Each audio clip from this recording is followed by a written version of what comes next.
Sir कि जब ये कमर्शियल्स जो हैं वो एडवर्टाइज होते हैं तो इसमें कोई चेक एंड बैलेंस या किसी तरह से एडवर्टाइज करके मार्केट करके आप लोगों को हेल्थ के साथ खेल सकते हो?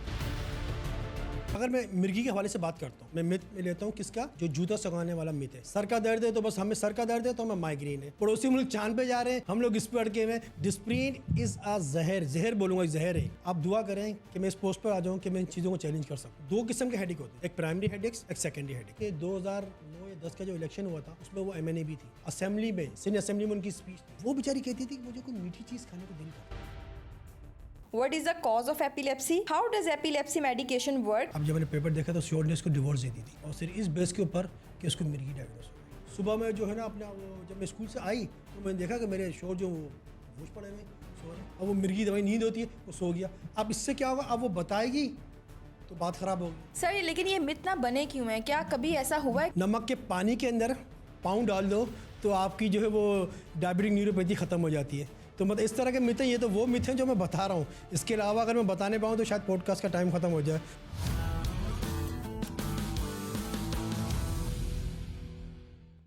Welcome to another episode of startup Pakistan. This is your host Aamna Jameel और आज हम आपके पास आए हैं एक नए हेल्थ सेगमेंट के साथ।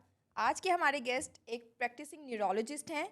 तो ये पॉडकास्ट आप अपनी पूरी फैमिली के साथ बैठकर देखिएगा, क्योंकि और कुछ नहीं तो सर का दर्द तो हर घर में होता ही है। उसके साथ साथ हम न्यूरो साइंसेस और न्यूरो फैक्ट्स पे बात करेंगे और सीखना किसको अच्छा नहीं लगता। डॉक्टर उबैद खानज़ादा आज हमारे साथ मौजूद हैं और उनकी खासियत ये है कि वो ब्रेन के कॉम्प्लेक्सिटीज़ को भी आपको इस तरह से बताएंगे जैसे आप किसी चाय के कप पे उनके साथ बात कर रहे हो। तो हम वेलकम करते हैं अपने गेस्ट को, जो कि और भी बहुत सारी TV अपीयरेंसेस में अपीयर हो चुके हैं, और उसके साथ साथ ही health with doctor Ubaid Khanzada के नाम से एक इंस्टाग्राम चैनल है जिस पे वो time to time neurological disorders से मुतालिक वीडियोस बनाते रहते हैं और आगाही देते रहते हैं। तो फिर हम वेलकम करते हैं अपने गेस्ट का। Welcome to our show doctor Ubaid. Thank you for taking out the time हमारे पॉडकास्ट के लिए। It's an honour hosting you. तो सर दिमाग के डॉक्टर हैं आप। सर कैसा लगता है दिमाग का डॉक्टर होना? बिस्मिल्लाहिर्रहमानिर्रहीम। सबसे पहले तो आपका बहुत बहुत शुक्रिया कि आपने मुझे बता दिया कि मैं दिमाग का डॉक्टर हूँ। ये बात तो मुझे आज ही पता चली। अल्हम्दुलिल्लाह काफ़ी अच्छा लगता है। लेकिन मैं अगर ये बात करूँ कि दिमाग का डॉक्टर होना, जो आपने सवाल किया कैसा लगता है, तो मैं तो समझता हूँ कि बस मैं बन गया। मुझे इतना शौक नहीं था दिमाग के डॉक्टर में, लेकिन अब ये है कि दिमाग के अलावा कुछ अच्छा ही नहीं लगता। हर जगह दिमाग ही दिमाग नज़र आता है। तो सर अगर इरादा नहीं था तो फिर किस पॉइंट पे कब डिसाइड किया कि न्यूरोलॉजी में जाना है? अच्छा, क्यों डिसाइड किया? ये बात है कि 2010 की बात है कि JPMC में मेरे एक दोस्त ने कहा था कि यार वहाँ पर एक डिप्लोमा होता है 2 साल का, DCN के नाम से, डिप्लोमा इन क्लिनिकल न्यूरोलॉजी, तो उसके लिए आप अप्लाई कर दें। मैं कहा मुझे दिमाग की फील्ड में इंटरेस्ट ही नहीं है। जाके उसने कहा करो, अप्लाई करो। मैं कहा ठीक है भाई, कर देता हूँ अप्लाई। जाके टेस्ट दे दिया। बस के ऊपर हम लटक के गए, मैं और मेरे 2-3 दोस्त थे, हम तीनों जाके टेस्ट दे दिया। 1 हफ़्ते बाद या ग़ालिबन 2 हफ़्ते बाद वो लिस्ट लगी। JPMC शायद आपको पता होगा, ऑफिस के बाहर लगती थी, एडमिनिस्ट्रेशन ऑफिस के बाहर। वो जाके लिस्ट लग गई, उसमें मेरा तीसरे नंबर पर नाम। हाय अल्लाह, ये कोई और उबैद होगा। और आके मैं तो इतना पढ़ा लिखा नहीं हूँ कि मेरा तीसरे नंबर पर नाम आए। कह रहा आपका एडमिशन हो गया। मैं कहा अच्छा हो गया। वो जैसे वो कहते हैं ना, वो एक डियर था वकार जका का, कि आपकी सिलेक्शन हो गई। तो मुझे भी मेरे दोस्तों ने कहा आपका एडमिशन हो गया। मैं कहा नहीं यार, ये कोई और उबैद है। मैंने देखा तो वाकई मेरे वालिद साहब का नाम था आगे। अच्छा चलें, अब जब आप बन गए हैं न्यूरोलॉजिस्ट तो आप मुझे ये बताएं कि ब्रेन के बारे में अब इतने साल इस फील्ड में काम करने के बाद ऐसी क्या चीज़ है जो आपको अभी तक फैसिनेट करती है? मतलब अगर मैं बात करूं कि ब्रेन के बारे में फैसिनेट करती है, तो मुझे तो सबसे अच्छा जो लगता है ना कि लोगों के दिमाग से खेलना। सही बता रहा हूँ। लोग कहते हैं लोगों के दिमाग का इलाज करना। मैं यहाँ पर कहता हूँ कि दिमाग की बीमारी के बारे में इतने मिथ हैं लोगों के पास, इतने मिथ हैं कि मैं समझता हूँ कि 50% पॉपुलेशन, अगर मैं बात करूँ 50% टू मच होता है, कि वो मिथों के ज़रिए इलाज करा रही है दिमाग की बीमारियों का। दिमाग की बीमारियों का जो मिथ्स होते हैं उसके ज़रिए इलाज करा रही है। वो बेचारे, उनको सही अवेयरनेस मिली नहीं है, सही गाइडलाइंस मिली नहीं है उनको, तो वो उसके ज़रिए इलाज करा रहे हैं वो लोग। तो सर आज उन्हीं मिथ्स को इनकाउंटर करने के लिए हमने जो है ये पॉडकास्ट रखा है। तो सबसे ज़्यादा क्या मिथ सुनी जाती है और कौन सा सवाल लोग आपसे पूछते हैं जब आप कभी डिनर पे या कभी किसी गैदरिंग में जाते हैं? तो पहली बात तो ये कि सबसे पहला मिथ जो आप लोग बचपन से सुनते हुए आ रहे हैं, और मैं भी बचपन से सुनता हुआ आ रहा हूँ, किसी को बताते हुए हंसी आती है कि मिर्गी का दौरा पड़ गया और जूता सुंघा दो। और अब तो नया है कि इसके अंदर एडवांसमेंट आ गई है अर्बन एरिया और रूरल एरियाज़ के अंदर। अल्हम्दुलिल्लाह मैं बोलूँगा कि अब क्या अल्हम्दुलिल्लाह बोलूँगा बेचारे लोगों के हाल के ऊपर, कि वो जो गोबर से भरा हुआ जूता सुंघा दो तो जल्दी होश में आ जाएगा। दूसरा, जिसको सर का दर्द है उसको माइग्रेन है, जिसको सर का दर्द के साथ उल्टी हो रही है उसको ट्यूमर हो गया। नमक के पानी के अंदर पाँव डाल दो तो आपकी जो है वो डायबिटिक न्यूरोपैथी ख़त्म हो जाती है। तो मतलब इस तरह के मिथ हैं, ये तो वो मिथ हैं जो मैं बता रहा हूँ। इसके अलावा अगर मैं बताने पाऊँ तो शायद पॉडकास्ट का टाइम ख़त्म हो जाए, सुबह से शाम तक हो जाए और आप लोग हंसते रहें। सर लेकिन ये मिथ ना बने क्यों है? क्या कभी ऐसा हुआ है कि कभी किसी को जूता सुंघाया और वो सही हो गया तो इसलिए ये मिथ बन गया, या किसी को पानी में पाँव डालने से उसके पाँव ठीक हो गए इसलिए ये मिथ बन गया? कैसे बने, क्यों बने हैं? अच्छा देखिए, होता क्या है कि जब भी अगर मैं मिर्गी के हवाले से बात करता हूँ, मैं मिथ में लेता हूँ किसका, जो जूता सुखाने वाला मिथ है मिर्गी के हवाले से। अगर मैं उसकी बात करता हूँ तो मिर्गी देखिए किसी को भी हो सकती है, किसी को भी मिर्गी का दौरा पड़ सकता है। उसका ड्यूरेशन कितना होता है, 4 मिनट या 5 मिनट, किसी को 3 मिनट का, किसी को 2 मिनट का। अब आप जब तक उसको दौरा पड़ रहा है, 2 मिनट में उसका दौरे का ड्यूरेशन ख़त्म हो गया, जूता आएगा, गोबर से भरा हुआ जूता आएगा, उसके मुंह पे लगाएंगे, 2 मिनट तो वैसे ही हो जाएंगे, उसका ड्यूरेशन खत्म हो गया। अब वहाँ से क्या मिथ निकल गया कि जूता सुखाने से होश में आ गया, 3 मिनट बाद तो वैसे ही वो बेहोश हो गया। वही उसके मिर्गी झटके पड़ रहे थे, यानी कि टॉनिक क्लोनिक एक्टिविटीज़ हो रही थी, पूरी बॉडी शेकिंग कर रही थी, जूता सुखाया, ठीक हो गया। तो मतलब यानी कि 2-3 मिनट में तो वैसे ही फिर से ठीक हो जाना है। तो उसमें वो जूता सुखाने का कहाँ से रोल आ गया। और किसी को वो कहते हैं कि अगर सर का दर्द है तो बस हमें सर का दर्द है तो हमें माइग्रेन है। ओ भाई खुदा के वास्ते, पड़ोसी मुल्क चांद पे जा रहे हैं, हम लोग इस पे अटके हुए हैं कि जिसको सर का दर्द उसको माइग्रेन है। डिस्प्रीन खा ली सर के दर्द के लिए बेहतर हो जाएंगे। डिस्प्रीन इज़ अ जहर, जहर बोलूँगा, जहर है। हम लोग यहाँ पर डिस्प्रीन दे रहे होते हैं। लोगों का क्या मिथ बना हुआ है, डिस्प्रीन ब्लड प्रेशर की गोली है। लोगों का मिथ क्या बना हुआ है, डिस्प्रीन वो शुगर कंट्रोल कर लेती है। लोगों का मिथ तो यहाँ तक भी बना हुआ है कि डिस्प्रीन कोलेस्ट्रॉल कंट्रोल करती है। कोलेस्ट्रॉल कंट्रोल करना, सर का दर्द होना, ब्लड प्रेशर कंट्रोल करना, इससे दूर दूर से डिस्प्रीन का कहीं ताल्लुक नहीं है। लेकिन लोग खा रहे होते हैं कि हमारा सर, वो एक ऐड आता था शायद आप बचपन में, अगर आप लोगों को तो अभी भी बचपन है, मैं तो अब 22 का हूँ तो उसमें वो एक कमर्शियल आता था कि दर्द का हल 2 गोली डिस्प्रीन, डिस्प्रिन खा लो। पानी के अंदर डालो। तो वो आप क्या मैसेज दे रहे हैं, दर्द का हल कहाँ लिखा हुआ है, डिस्प्रिन दर्द की गोली है। तो कहाँ लिखा हुआ डिस्प्रिन सर नहीं के दर्द खाएं। में देते हैं, कहाँ लिखा हुआ ब्लड प्रेशर में देते हैं। हाँ ठीक है, दिल के अटैक हो जाए और खून पतला करने के लिए हम देते हैं, लेकिन हमने तो कहीं नहीं पढ़ा। अब वो कमर्शियल चल रहा है उसके ऊपर बाकायदा, दर्द का हल 2 गोली पानी में डालें और वो उसको घुमाएं, दर्द खत्म। तो सर क्या जब ये कमर्शियल्स जो हैं वो एडवर्टाइज होते हैं तो इसमें कोई चेक एंड बैलेंस या किसी अप्रूवल से नहीं गुजरते कि आप किसी भी मेडिकेशन को इस तरह से एडवर्टाइज करके मार्केट करके आप लोगों को हेल्थ के साथ खेल सकते हो? आप दुआ करें कि मैं इस पोस्ट पर आ जाऊँ कि मैं इन चीज़ों को चैलेंज कर सकूँ। फॉर श्योर इंशाल्लाह। तो सर अगर आप हेडेक की बात कर रहे हैं, आप कह रहे हैं कि हर हेडेक को जो है वो माइग्रेन लेबल कर दिया जाता है, तो फिर आप हमें बताएं कि कैसे कैसे डिफरेंशिएट करें कि कौन सा हेडेक माइग्रेन है, कौन सा हेडेक माइग्रेन नहीं है, और हेडेक होते किस किस्म के हैं? लाइक मुझे रात से हेडेक, मैं ये पॉडकास्ट की तैयारी कर रही थी और मुझे हेडेक हो रहा था, तो वो हेडेक कौन सा था और उसके लिए मुझे क्या करना चाहिए था? माइग्रेन क्या है, क्यों होता है? पहले तो आप एक चीज़ मुझे क्लियर करें कि आपको पॉडकास्ट की वजह से हेडिक हो रहा था, मेरा नाम सुन के हेडिक हो रहा था कि डॉक्टर उबैद खान जरा जल्दी करना है। इस चीज़ से क्लियर करें पहले आप। क्योंकि लैपटॉप से इंटरेक्शन था, लैपटॉप स्क्रीन देख रहे हैं, मोबाइल देख रहे हैं कॉन्स्टेंटली, और कॉन्स्टेंटली मेरा ब्रेन काम कर रहा है, एक स्ट्रेस में है, तो उसकी वजह से मुझे शायद हो सकता है कि हेडेक हो रहा हो। लेकिन अब लोग जिनको नहीं पता वो लोग हर चीज़ को माइग्रेन लेबल कर देते हैं। तो हेडेक की क्या इकसाम है, कब हम कहेंगे माइग्रेन है, कब कौन सा हेडेक है कि आपने घर पे पैनाडोल ले लिया आप उसको क्योर कर सकते हैं, कौन सा हेडेक है कि अब आपको न्यूरो कंसल्टेशन की ज़रूरत है? देखिए मैं क्लियर कट आसान अल्फाज में समझाता हूँ। 2 किस्म के हेडेक होते हैं, एक प्राइमरी हेडेक्स, एक सेकेंडरी हेडेक। प्राइमरी हेडेक्स वो सर के दर्द होते हैं जिनकी कोई वजह नहीं है, सर का दर्द हो रहा है, कोई वजह नहीं है, सर का दर्द हो रहा है। सेकेंडरी हेडेक वो सर के दर्द कहलाते हैं जिसमें कोई वजह होती है, कोई सबब होता है, कोई कॉज होता है, कोई रीज़न होता है, उसको आप ट्रीट कर दें, सर का दर्द बेहतर हो जाएगा।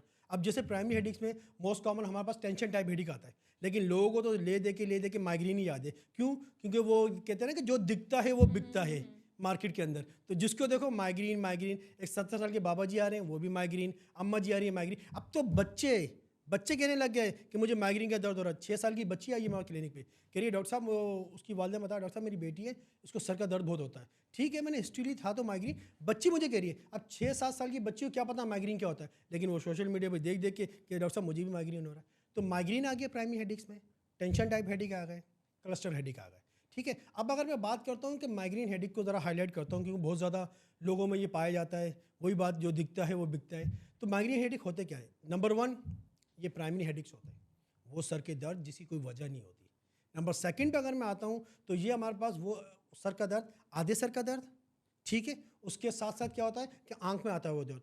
कुछ लोग तो आते हैं कहते हैं डॉक्टर साहब मेरी सिर्फ आंख में दर्द हो रहा है, आधे सर का दर्द होता है। या सर के दर्द के साथ उल्टी वॉमिटिंग होना, बहुत से लोग ऐसे हैं जिनको उल्टी होती है, सर का दर्द खत्म, ठीक हो गया, ये भी माइग्रेन है।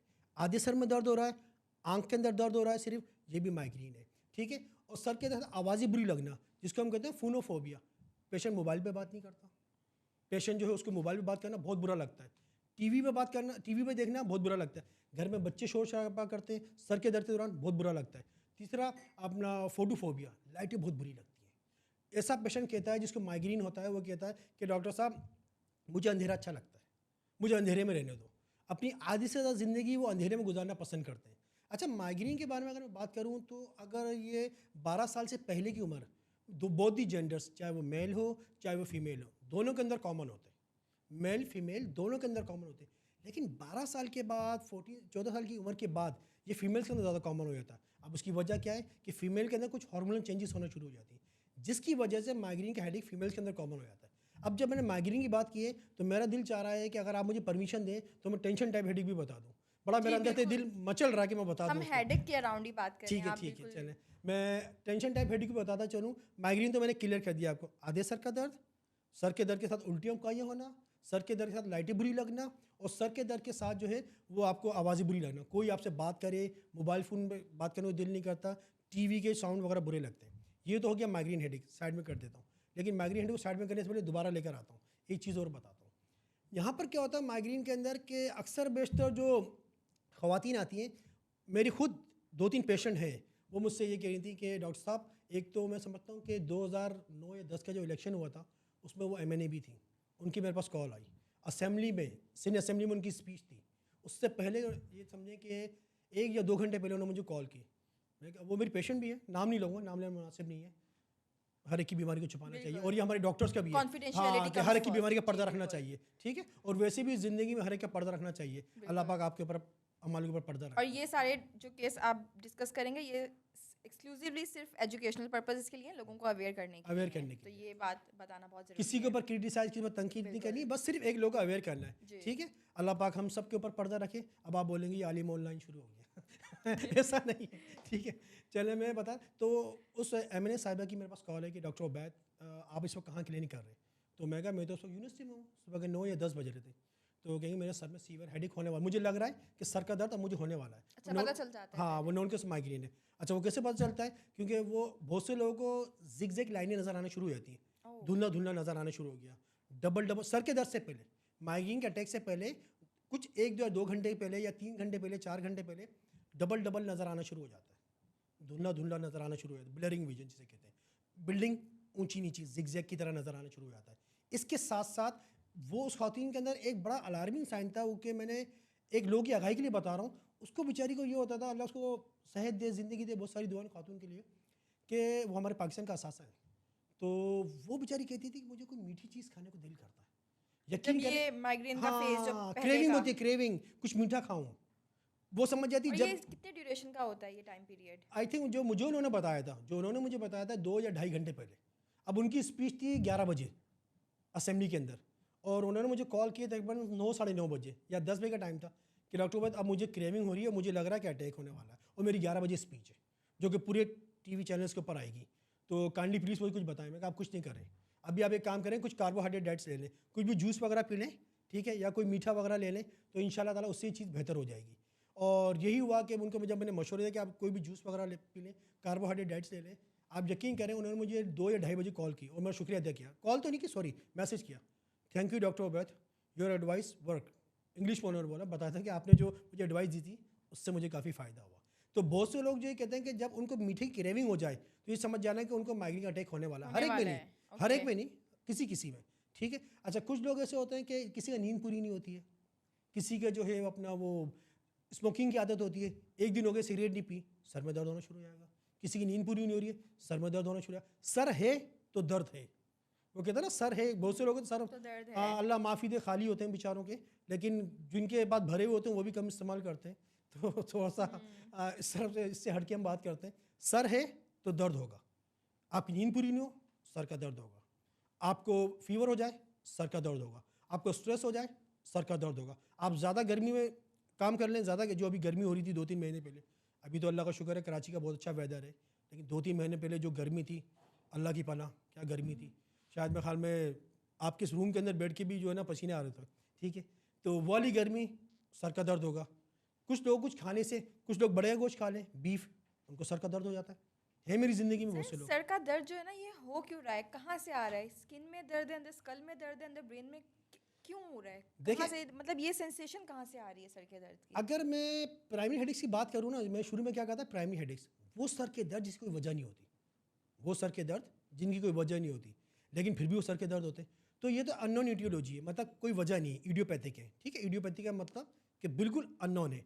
अच्छा, अब होते क्यों है? देखिए, कुछ केमिकल्स इम्बैलेंस होता है। एक थ्योरी आई है, कुछ केमिकल इम्बैलेंस होता है, सीरोटोनिन रिलीज होते हैं, फिर वो जो वेजो कॉन्स्ट्रक्शन होती है, वेजो डायलेटेशन होती है। माइग्रेन के बारे में बात कर रहा हूँ मैं, ये मैं बात कर, I am talking about migraine के दिमागी शरियानें हैं वो सिकुड़ जाती हैं, उनके दौरान थोड़ा वो तंगी हो जाती है, फिर वो खुल जाती हैं, डायलेटेड हो जाती हैं। तो इस तरह ये एक थ्योरी है, लेकिन अभी माइग्रेन के ऊपर बहुत सी रिसर्च प्रूविंग नहीं है, काम हो रहा है। वो कहते हैं पाइपलाइन के अंदर अभी तक अननोन है। हाँ, पाइपलाइन के अंदर है, लेकिन ये ज़रूर है कि उसके ट्रीटमेंट के ऊपर बहुत काम हो चुका है। अल्लाह का शुक्र है, बोटॉक्स इंजेक्शन आ गए अब तो मैंने ये भी सुना है कि अभी रिसेंटली मुझे पता चला था, कुछ हमारी सोसाइटी के ज़रिए कुछ वो गैजेट वगैरह होते हैं ना, जो डिवाइसेस वगैरह होती हैं, उसको लगाने से भी माइग्रेन में काफ़ी अच्छे रिस्पॉन्सेज आ रहे हैं। लेकिन मसला सारा ये देखें, अगर मैं बोटॉक्स की बात करता हूँ, अगर मैं गैजेट की बात करता हूँ, डिवाइसेस की बात करता हूँ, तो बड़े अफसोस के साथ कहना पड़ता है कि आजकल हमारे लोगों के पास 3 टाइम खाने के पैसे नहीं है, तो डिवाइस के पैसे कहाँ से लाएंगे वो, जो कि बहुत ज़्यादा एक्सपेंसिव है।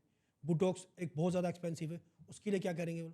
तो यहाँ मैं एक बात बताते चलूँ कि एक रिसर्च प्रूवन बात बता रहा हूँ, कराची में रिसर्च हुई है और इसके वाकई में काफ़ी अच्छे रिजल्ट्स आए। होता क्या है कि जब भी किसी को माइग्रेन का अटैक हो रहा है, इस टाइम सर के दर्द का अटैक हो रहा है, तो उसमें क्या होता है कि गीला हाथ करके, ये आपका जो हाथ है इसको गीला करके सर के ऊपर लगाएं, तो उससे देखा फ्रीक्वेंसी कम हो जाती है। और ये वाकई में मैं आपको बहुत दावे के साथ कह रहा हूँ कि मेरे बहुत से पेशेंट ऐसे हैं जिनको मैंने ये कहा है कि माइग्रेन जब भी सर का आपको दर्द, ठीक है दवाई तो लिखी है, जो दवाई होती है प्रॉपर ट्रीटमेंट वो तो मैं कर रहा हूँ, लेकिन साथ साथ ये भी एडवाइस देता हूँ मैं आपको कि आपके जब भी सर का दर्द हो तो आप ये गीला हाथ करके सर पे मसा कर लें। वज़ू करते हैं ना, मसा करते हैं, तो मैं कहता हूँ बजाय मसा करने के पूरा वज़ू ही कर लो, सवाब मिल जाएगा यार। वज़ू में रहेंगे उसका सवाब अलग मिलेगा। तो इसकी लॉजिक क्या है? इससे क्या हमारे दिमाग में क्या होता है कि हमारा सर का दर्द ठीक हो बस जाता ये है कि एक थोड़ा सा पानी मिलता है ना, पानी, ठंडा पानी लगता है। अभी ये भी प्रूवन बात नहीं है, सिर्फ ये पता चला है कि ये जो गीला हाथ करके जो हम सर के ऊपर लगाते हैं, इससे माइग्रेन की फ्रीक्वेंसी कम हो जाती है। ये नहीं कि अटैक की कम हो गए, जो उस वक्त सीवरिटी हो रही होती है वो कम हो जाती है, शिद्दत कम हो जाती है। माइग्रेन जो शिद्दत से हो रहा होता है वो चीज़ कम हो जाती है। तो मैंने मरीज़ों के ऊपर अप्लाई किया है और अल्हम्दुलिल्लाह मरीज़ों को काफ़ी रिलीफ भी मिला है। एक्यूट अटैक के दौरान, मैं बार बार कह रहा हूँ, जो ऑडियंस मुझे सुन रही है, एक्यूट अटैक के दौरान, एक्यूट अटैक मिसाल के तौर पे अभी फ़ौरन आपको सर का दर्द हो रहा है, आप जाएँ हाथ गीला करके आप पूरा वज़ू कर लो यार, वज़ू करने से आपको रिलीफ मिल जाएगा इंशाल्लाह। और ऐसा करके देखें, बाकी जो ट्रीटमेंट वगैरह है वो चलती रहती हैं। माइग्रेन में मैं एक ही चीज़ कहता हूँ कि बच्चों का माइग्रेन अलग होता है, बड़ों का अलग होता है। खुद मैंने ये देखा है कि अभी रिसेंटली बात है, एक बच्ची आई थी, उसका अल्ट्रासाउंड हो गया, ब्लड के सारे टेस्ट हो गए, उसका पेट का दर्द नहीं जा रहा था। उसकी उम्र आई थिंक 4 या 5 साल थी। तमाम जिगर के टेस्ट करा लिए, ब्लड के टेस्ट करा लिए, अल्ट्रासाउंड करवाया, एक्सरे भी करवा लिए चेस्ट के, एब्डोमेन के, लेकिन कहीं कुछ पता नहीं चला। मैंने कहा आपकी बेटी को माइग्रेन है, कि बच्चों में माइग्रेन हमेशा एब्डोमिनल पेन और वॉमिटिंग के साथ होता है। अच्छा, पहले इस तरह से शुरू होता है और फिर उसके हाँ, बाद वो सर के मैं दर्द से, ज़रूर ये नहीं कह रहा कि हर एब्डोमिनल मतलब पेन कि माइग्रेन है। एक सिनेरियो ऐसा हो सकता लेकिन है। आपको जो डायग्नोसिस बनानी है मरीज़ की, उसमें माइग्रेन को भी अपने जहन में रखना पड़ेगा। अगर सारी रिपोर्टें नॉर्मल आती हैं, जैसे कि अल्ट्रासाउंड, एक्सरे, जो मेरे पेशेंट के साथ हुआ था, ब्लड के टेस्ट, जिगर के टेस्ट, वो सारे नॉर्मल आ गए। अब आपको जो सोचना पड़ेगा कि यार इसको जो दर्द है माइग्रेन है, और आप लिटरली यकीन करें, वो मेरा कुलिक था, उसकी बेटी को मसला था, मैंने माइग्रेन दवाई स्टार्ट की जो हम देते हैं उसमें बच्चों में, उसको रिलीफ मिल गया। इवन ये कि उसने मुझे खाना भी खिलाया अच्छी होटल पे। तो मैं तो 2-4 मरीज हो रहे से पकड़ो जो मुझे खाना खिलाए और डायग्नोसिस। सर डिस्कशन हमारी लंबी किसी और तरफ चली जाएगी, लेकिन हम ऐसी डिजीज़ को जो किसी भी इन्वेस्टिगेशन से प्रूव नहीं होती हैं, आपकी सारी इन्वेस्टिगेशन सही आ रही हैं, लेकिन एक सिम्टम कंसिस्टेंटली एग्जिस्ट कर रहा है, तो इसको हम सोमैटिक डिसऑर्डर्स में भी तो लेकर आते हैं। बिल्कुल लेकर आते हैं, लेकिन एक बच्ची है, अब 4-5 साल की बच्ची है, उसमें क्या सोमैटिक डिसऑर्डर होगा, उसको तो इतना नहीं पता होगा ना सोमैटिक डिसऑर्डर के बारे में। हाँ, लेकिन उसमें ये होता है, सोमैटिक डिसऑर्डर के अंदर ये होता है S somatic, S for symptom, यानी कि पेशेंट एक ही सिम्टम पकड़ के बैठ जाएगा कि मुझे एब्डोमिनल पेन हो रहा है, मुझे दिल का अटैक हो रहा है, मुझे जो है ना अपना वो फ्रैक्चर हो गया, मेरे जोड़ों में दर्द हो रहा है, सिम्टम में ये होता है। जबकि हाइपोकॉन्ड्रोसिस के अंदर क्या होता है, एक इसके उलट हो, जिसमें पेशेंट पकड़ लेता है किसी बीमारी को, हाइपोकॉन्ड्रोसिस ही आ रहा है ना, कॉन्ड्रोसिस, तो कैंसर, कि मुझे कैंसर हो गया। अब किसी भी सुन लिया कि मुझे कैंसर हो गया, तो बहरहाल वो एक अलग टॉपिक से हट के बात वो करेंगे। हम किसी और तरफ चले जाएंगे। सर माइग्रेन की हम बात कर रहे थे, हेडेक्स की बात कर रहे थे, तो ये इसमें जेनेटिक फैक्टर कोई है? बिल्कुल हो सकता है, फैमिली टू फैमिली रन करता है ये। जिसकी मदर को मसला है, जिसके फादर को मसला है, सिस्टर को मसला है, तो माइग्रेन जो है फैमिली टू फैमिली रन कर सकता है। अच्छा, जेनेटिक फैक्टर है इसमें? बिल्कुल बिल्कुल है इसके अंदर हो सकता है। अच्छा, और सर आपने जो एक माइग्रेन से होने वाले जो प्री फेस की बात की, आपने बताया, आपने जिन खातून की हमसे स्टोरी शेयर की है, तो आपने बताया कि उनका 2 से ढाई घंटे का वो टाइम पीरियड था। अमूमन पेशेंट्स में इतना ही होता है या ये पेशेंट टू पेशेंट वेरी करता है और नहीं भी हो सकता? ज़रूरी नहीं कि इसको हम कहते हैं ऑरा सिम्टम, ठीक है, यानी कि अच्छा। माइग्रेन से पहले जो सिम्टम आ रहे हैं ना उसको हम ऑरा सिम्टम कहते हैं, कि जिसमें वही मैं दोबारा रिपीट करूंगा कि जिग जैग दीवारें ऐसी लग रही हैं, जी। ऊपर नीचे, और बिल्डिंग ऊपर नीचे हो रही है, डबल डबल नज़र आ रहा है, धुंधला धुंधला नज़र आ रहा है, या फिर किसी चीज़ की क्रेविंग। वैसे क्रेविंग को अगर मैं नहीं करूँ हाईलाइट तो ज़्यादा बेहतर होगा, क्योंकि ये क्रेविंग वाला मसला उन खातून के साथ था, हर एक के अंदर मैंने नहीं देखा। मतलब वेरी करता है हाँ, ये जो पेशेंट टू पेशेंट वेरी करता ऑरा है, फेज है ये और वेरी करता है और उसके सिम्टम भी वेरी करते हैं, और टाइम भी वेरी करता टाइम भी है। वेरी करता है इसका। तो सर अगर किसी में ऐसा है कि अगर किसी के साथ ये सिनेरियो है कि उनको भी मीठे की क्रेविंग होती है और आपने उन पेशेंट को सजेस्ट किया कि आप कुछ मीठा खा लें, तो क्या हम माइग्रेन को होने से पहले ही ऑरा फेज में अबॉर्ट कर सकते हैं अगर हम कुछ मीठा खा लें, कोई कार्बोहाइड्रेट इंटेक कर लें? देखें, ये मैं यहाँ पर ये कहता चलूँ कि एक आप चीज़ को कंट्रोल कर लेंगे, देखिए माइग्रेन का अटैक है ना वो तो होगा, वो लेकिन होगा। सीवियरिटी कम हो जाएगी उसकी। अच्छा। हाँ, इसी दौरान जैसे मैंने कहा ना वजू कर लें, तो जो शिद्दत है उसकी वो शिद्दत नहीं पकड़ेगा। माइग्रेन अटैक तो होगा लेकिन शिद्दत नहीं पकड़ेगा। और अब तो मार्केट के अंदर इतनी अच्छी मेडिसिन आ गई। अभी मेरे पास एक फार्मा वाला आया था, वो मेडिसिन लेकर आया, एक बिल्कुल नई मेडिसिन इंट्रोड्यूस हुई है पाकिस्तान के अंदर, कि जो माइग्रेन के अटैक में हम देते हैं। अच्छा। हाँ, तो वो भी उन्होंने इंट्रोड्यूस करा दिया, अल्लाह पाक जज़ाए खैर अता फरमाए। जो माइग्रेन को अबॉर्ट कर हाँ, देगी। अबॉर्ट कर देगी, एक्यूट अटैक में देनी है, एक्यूट अटैक। Accurate। बाकी इसकी तो ट्रीटमेंट बहुत अच्छी है माइग्रेन की अब तो, और माइग्रेन के ऊपर बहुत काम हो रहा है। आने वाले वक्तों में आप देखिएगा कि माइग्रेन जब कहते हैं ना वो हर एक को माइग्रेन है, हर एक को जो दिखता है वो बिकता है, अब मैं बोलूँगा माइग्रेन की दवाइयाँ दिखेंगी और बिकेंगी और मरीज़ को रिलीफ मिलेगा इंशाल्लाह। सर तो रिसेंट रिसर्चेस के अकॉर्डिंग ऐसी कौन सी बात है जो आप ऑडियंस की नॉलेज में लाना चाहते हैं, स्पेशली वो लोग जो देख रहे हैं और जो माइग्रेन का शिकार हैं, जो अभी तक उनकी नॉलेज में नहीं है? क्या रिसेंट साइंटिफिक फैक्ट्स हैं, जैसे आपने कहा कि माइग्रेन पे बहुत काम हो रहा है, तो ऐसी कौन सी कोई न्यू इनोवेशन है जिसने आपकी अटेंशन ग्रैब की हो कि this will make a difference? अच्छा देखिए, सबसे पहले मैं बताऊँ, जितने भी माइग्रेन के मरीज़ हैं या मरीज़ा हैं, ठीक है, मैंने कहा था ना 14 या 12 या 14 साल के बाद जो है ना फीमेल के अंदर कॉमन होता है, और फीमेल के अंदर ज़्यादा मिलता है। वो कहते हैं ना फीमेल दर्द देती भी है और दर्द लेती भी है। अच्छा। ठीक है, तो फीमेल के अंदर ज़्यादा, तमाम फीमेल से मातरत के साथ, ठीक है, तो वो फीमेल के साथ जो है ना फीमेल माइग्रेन का काफ़ी उनके अंदर कॉमन होता है। अच्छा, फीमेल के साथ मैं बताता चलूँ कि ये जो माइग्रेन के मसले होते हैं ना, सबसे पहले जो माइग्रेन के नॉन केस हैं उनको किस चीज़ से अवॉइड करना है? कोल्ड ड्रिंक नहीं पीनी, सॉफ्ट ड्रिंक होती है ना जैसे हमारे जी, पास, जी। ठीक है, और ये पेप्सी वगैरह तो बिल्कुल ही नहीं पीनी, इसका तो बाइकआउट चल रहा है, ठीक है, एक बात ये। दूसरी बात ये है कि आपको चॉकलेट्स नहीं खानी है, ठीक है, सही है। इससे भी माइग्रेन एग्रीवेट होता है। तीसरी चीज़, प्रॉपर स्लीप लेनी है अपनी, आपको गर्म हॉट वेदर से बचना है। अब उसका मतलब ये नहीं कि आप 24 घंटे एसी में बैठे रहें, मतलब कोशिश करके अपने आप को बचाएं। ठीक, काम के लिए तो बंदा निकल सकता है। और सबसे जो मेन चीज़ है वो ये चीज़, जिसे हम कहते हैं ना पनीर, पनीर से आपको अवॉइड करना है। पनीर खाने से चीज़ हो गया, पिज़्ज़ा हो गया, जिंगर बर्गर हो गए, ये सारी चीज़ जिसके अंदर चीज़ें होती हैं, वो हम क्या कहते हैं उसको, पनीर उर्दू में। अच्छा, आखिरी में एक बात बताना चाहूँगा मैं माइग्रेन के हवाले से।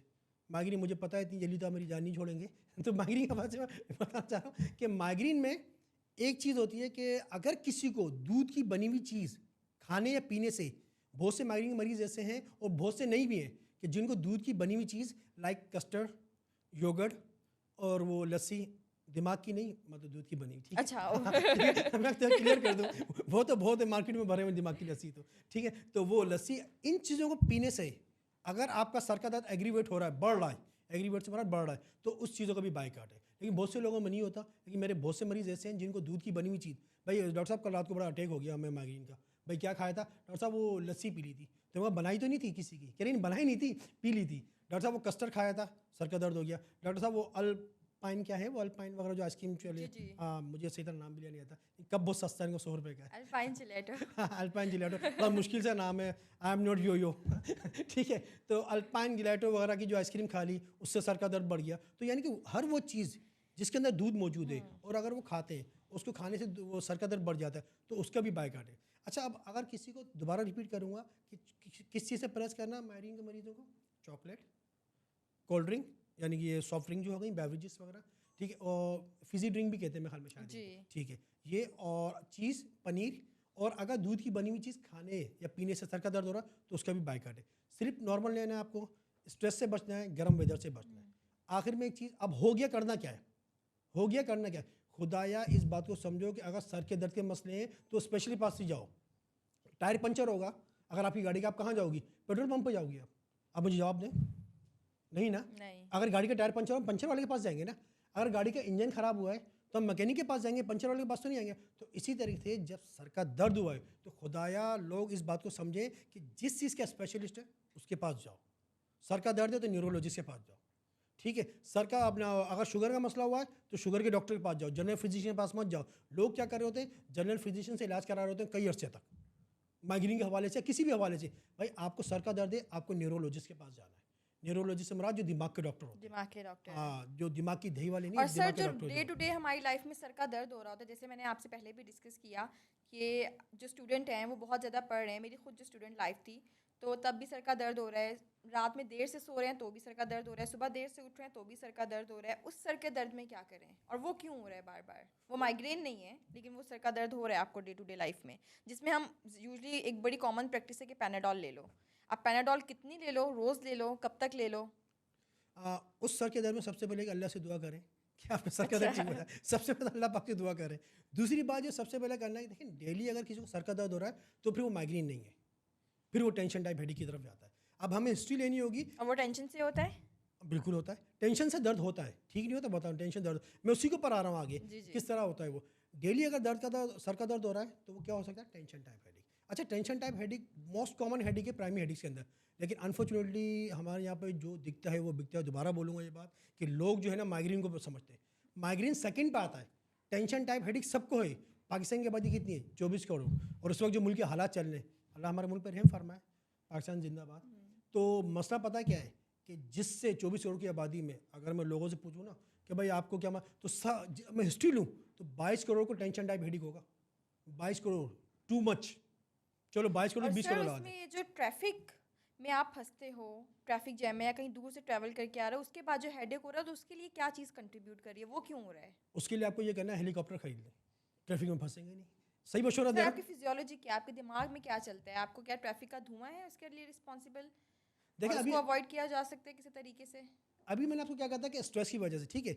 जब भी कोई स्ट्रेस होगा, चाहे वो आपकी लाइफ का स्ट्रेस, मतलब आपकी फैमिली का स्ट्रेस हो, डोमेस्टिक जिसको हम कहते हैं, ऑफिस का, ट्रैफिक में फंसने का, मेरे कोई काम पूरे नहीं हो रहे मुझे स्ट्रेस हो जाएगा। अच्छा, वो ट्रैफिक में फंसने का स्ट्रेस है जो स्ट्रेस, वो हेडेक जो हो रहा है स्ट्रेस, गाड़ियों का धुआं नहीं है। गाड़ी को धुआं कहाँ गया? अब तो हर गाड़ी के अंदर एसी चल रहा है, कहाँ से धुआं आ गया? और हर गाड़ी के अंदर एसी चल रहा है अब तो मैं यही बोलूँगा कि गाड़ी का धुआं तो बहुत सेकेंडरी है। वो जो लोग उसको गाड़ी का धुआं समझ रहे होते हैं, हम लोग माशाल्लाह से इतने जिस एरिया के अंदर रहते हैं, जहाँ हमारा जो पाकिस्तान के अंदर रहते हैं माशाल्लाह से, तो मैं नहीं समझता कि छोटे मोटे धुआं हमारे पर असर करे। हमारे पर कोविड ने असर नहीं किया पाकिस्तान के पास, तो धुआं क्या असर करेगा? तो टेंशन टाइप हेडेक मैं बताता चलूँ आवाम को, नाजरीन को जो मुझे सुन रहे हैं इस वक्त, कि देखो टेंशन टाइप हेडेक के 3 से 4 साइन याद रखें। कि अगर किसी को सर का दर्द है, पूरे सर में दर्द, माइग्रेन में क्या था, आधे सर में दर्द, इसमें क्या पूरे सर में दर्द। और सबसे बड़ा जो डायग्नोस्टिक साइन होता है कि कंधे भारी होना, गर्दन भारी होना। अब जब कंधे और गर्दन भारी होते हैं, लोग समझते हैं मैं सर्वाइकल पेन हो रहा है, ठीक है, सर्वाइकल पेन है, इसमें कोई शक की बात नहीं है। शोल्डर पेन है, वो कहाँ चले जाते हैं, ऑर्थोपेडिक के पास, हड्डियों के डॉक्टर के पास। वो कहाँ चले जाते हैं, रोमेटोलॉजिस्ट के पास, जॉइंट्स के पास। क्या हमें गर्दन में दर्द हो रहा है, कंधों में दर्द हो रहा है, दवाइयाँ दबा के पेन किलर, दबा के पेन किलर, दे दमादम पेन किलर्स। लेकिन बाद में फिर क्या होता है कि जब वो डायग्नोस होता है, ये टेंशन टाइप हेडेक निकलता है। जब भी टेंशन होगा, जब भी स्ट्रेस होगा, आप याद रखिएगा उसमें ये सर्वाइकल स्पाज़म होगा। सर्वाइकल स्पाज़म, गर्दन के पट्टे अकड़ जाएंगे। जब गर्दन के पट्टे अकड़ जाएंगे, गर्दन में दर्द होगा, शोल्डर में भी दर्द होगा। लोग क्या समझ रहे हैं, हमें सर्वाइकल पेन हो गया। ओ भाई, अल्लाह के बंदो, जन्नतियों, ये आपको जो दर्द हो रहा है, ये आपको गर्दन का दर्द हो रहा है टेंशन की वजह से। और उसमें क्या करना चाहिए? हाँ, करना क्या चाहिए, दुआ दोबारा बोलूँगा, ठीक है। और सिम्टम को रिलीफ करने के लिए हाँ, क्या वो करना मैं चाहिए? सिम्टम ट्रीटमेंट के ऊपर तो मैं आता हूँ, लेकिन एक चीज़ मैं बता चलूँ, इस वक्त जितने भी पाकिस्तान के अंदर बैंक्स मौजूद हैं, चलो पाकिस्तान को छोड़ो, कराची की बात करते हैं, माशाल्लाह बिग सिटी है। कराची के अंदर कितने बैंक्स होंगे? मैं कहता हूँ 2000-5000 तो बैंक्स होंगे। बैंक की बात कर रहा हूँ, बैंक। चलो 5000 में मिसाल के तौर पर लगाता हूँ, हो सके इससे ज़्यादा हो। मेरी बात को कोई भी कोड नहीं करे कि डॉक्टर उबैद ने कह दिया तो 5000 ही, पता चला आप लोगों को मैसेज कर रहे हैं बाद में मिसाल के तौर पे हाँ, आप मिसाल के कह तौर रहे पे हैं, कह रहा हूँ जी। मैं, ठीक है। बाद में ऑडियंस मैसेज करेगी नहीं 5000 नहीं 6000 है, मुझे करेक्ट कर रहे हैं। ऐसा नहीं है, एक मिसाल दे के बता रहा हूँ मैं। 5000 बैंक से, 5000 बैंक के कितने एम्प्लॉय हो गए? 1 लाख, ठीक है। 1 लाख, चलो 20,000 एम्प्लॉयज़ लगा लो, 1 लाख तो ज़्यादा हो जाएंगे। 1 लाख तो मुल्क से बेरोजगारी ख़त्म नहीं हो जाए तो 20,000 एम्प्लॉयज़ मैंने लगा लिए पाकिस्तान के अंदर। 5000 बैंक, कराची के कितने एम्प्लॉयज़? 20,000। 20,000 में तो आपको मैं गारंटीड बोल रहा हूँ, आप मेरी बात को लिख लें कि अगर मैं 15,000 का मैं हिस्ट्री लूँ और मेरे को टेंशन टाइप हेडेक निकलेगा, गारंटीड। 15,000 शायद मैं कम बता रहा हूँ, गारंटीड उनको जो है ना टेंशन टाइप हेडेक निकलेगा। क्यों? लैपटॉप पे बैठने का काम है, आप कैशियर के पास जाते हैं, आप भी बैंक में जाती हैं, लैपटॉप पे बैठने का काम है, ठीक है, कैश का काम है, कैश ऊपर नीचे हो गया, स्ट्रेस।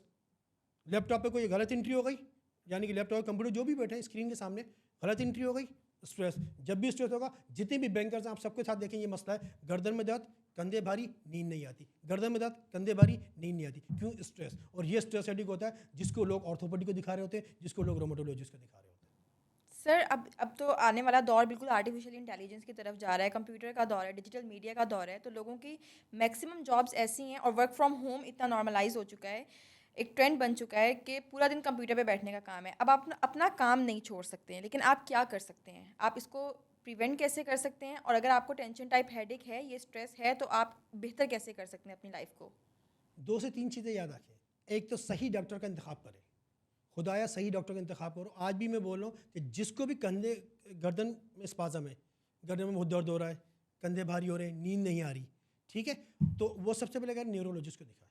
अगर न्यूरोलॉजिस्ट आपको क्लियर कर देता है हाँ ठीक है आपको भाई टेंशन टाइप हेडिंग नहीं है, तो फिर तो आप भले कहीं भी जाएँ, 2 दरिया पर जाएँ, कहीं भी जाएँ, कोयटा प्याला होटल बैठ के चाय पिए, कोई मसला नहीं।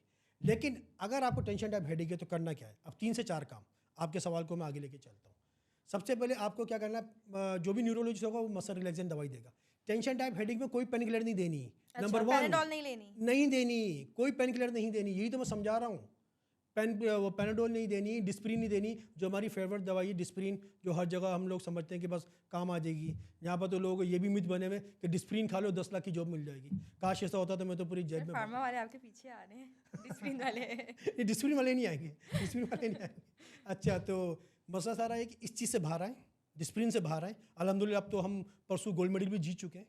अल्लाह Yes, हाँ बहुत great अच्छी, achievement. अल्लाह का शुक्र है, लाख लाख शुक्र है। काफ़ी अरसे बाद मुल्क में खुशी खबर आई है और अल्लाह करे खुशियाँ बरकरार रहे हमारे मुल्क के लिए। पाकिस्तान जिंदाबाद। और एक खुशी की खबर अभी आने वाली है कि टेंशन टाइप हेडेक का इलाज आने वाला है, तो हमने मसल रिलैक्सेंट्स उसमें लेने हैं। इलाज आने वाला नहीं है, इलाज आ गया। आ गया। हाँ, नंबर 1 कोई पेन किलर नहीं देनी, नंबर 2 एंटी डिप्रेसेंट देनी है, ठीक है। अच्छा, ओ एंटी डिप्रेसेंट साइड इफेक्ट है। सर, ये तो बहुत बड़ा स्टिग्मा बन जाएगा जो लोग सुन रहे हैं, क्योंकि आपको पता है कि एंटी डिप्रेसेंट अगर आप किसी को, इवन किसी को क्रॉनिक पेन भी है, आप कहो कि न्यूरो साइकाट्रिस्ट से डिस्कस कर लो और शायद एंटी डिप्रेसेंट उसमें हम देते भी हैं, तो वो तो एक बड़ा स्टिग्मा है कि हाँ मैं कोई पागल हूँ, मुझे इसकी ज़रूरत है। इस चीज़ को तो मैं आगे लेके चलूँगा, इसकी तो जी। पूरी एक कहानी है, ये स्टिग्मा वाली बात है। जी तो अगर आपकी इजाज़त हो तो मैं ट्रीटमेंट पे आ जाऊँ जी, इस तरह से? बिल्कुल बिल्कुल। क्योंकि इस चीज़ को मैं आगे जी, लेके हम चलूँगा। किसी और डायरेक्शन स्टिग्मा में पे तो चले हाँ, जाएंगे। मैं अभी काफ़ी लोग रगड़ दूंगा यहाँ पर, हाँ स्टिग्मा के ऊपर तो वो तो मैं आज बहुत गुस्से में आया हूँ स्टिग्मा वालों के ऊपर, तो उनकी आज खैर नहीं है। बहरहाल ये है कि हम बैक टू द टॉपिक, हम टॉपिक के ऊपर आते हैं। सबसे पहले मसल रिलैक्सेंट, ठीक है, no painkiller, antidepressant, ठीक है, और दूसरी फिजियोथेरेपी, एक खास किस्म की फिजियोथेरेपी होती है जिसमें हम लिखते हैं release cervical trigger point. Stress लिया, कंधे के सॉरी गर्दन के कंधे के पट्टे अकड़ गए, अब क्या हुआ, इसमें ट्रिगर पॉइंट बन गए। जब ट्रिगर पॉइंट बन गए तो जो आप सिर्फ ये लिख देंगे release cervical trigger point, TTH stand for tension type headache. अब जो फिजियोथेरेपिस्ट है, जो अच्छा फिजियोथेरेपिस्ट है, जिससे वाकई में मानने वाला है, मेरी नज़र में बहुत सारे हैं कराची के अंदर, अल्लाह उनको जज़ाए खैर अता फरमाए, आवाम की खिदमत कर रहे हैं, वो अगर आप लिख देंगे रिलीज सर्वाइकल ट्रिगर पॉइंट, आप यकीन करें जिसको लिखा उसने दुआई दी मुझे। शायद मुझे लगता है कि मैं आज जो आपके पॉडकास्ट तक पहुँचाऊँ इन सर्वाइकल ट्रिगर पॉइंट रिलीज़ करवा के उनकी दुआओं से पहुँचाऊँ, मुझे ही लगता है। सर, क्या टेंशन टाइप हेडेक में हमेशा आपके नेक के मसल्स इन्वॉल्व होंगे या नहीं भी हो सकते?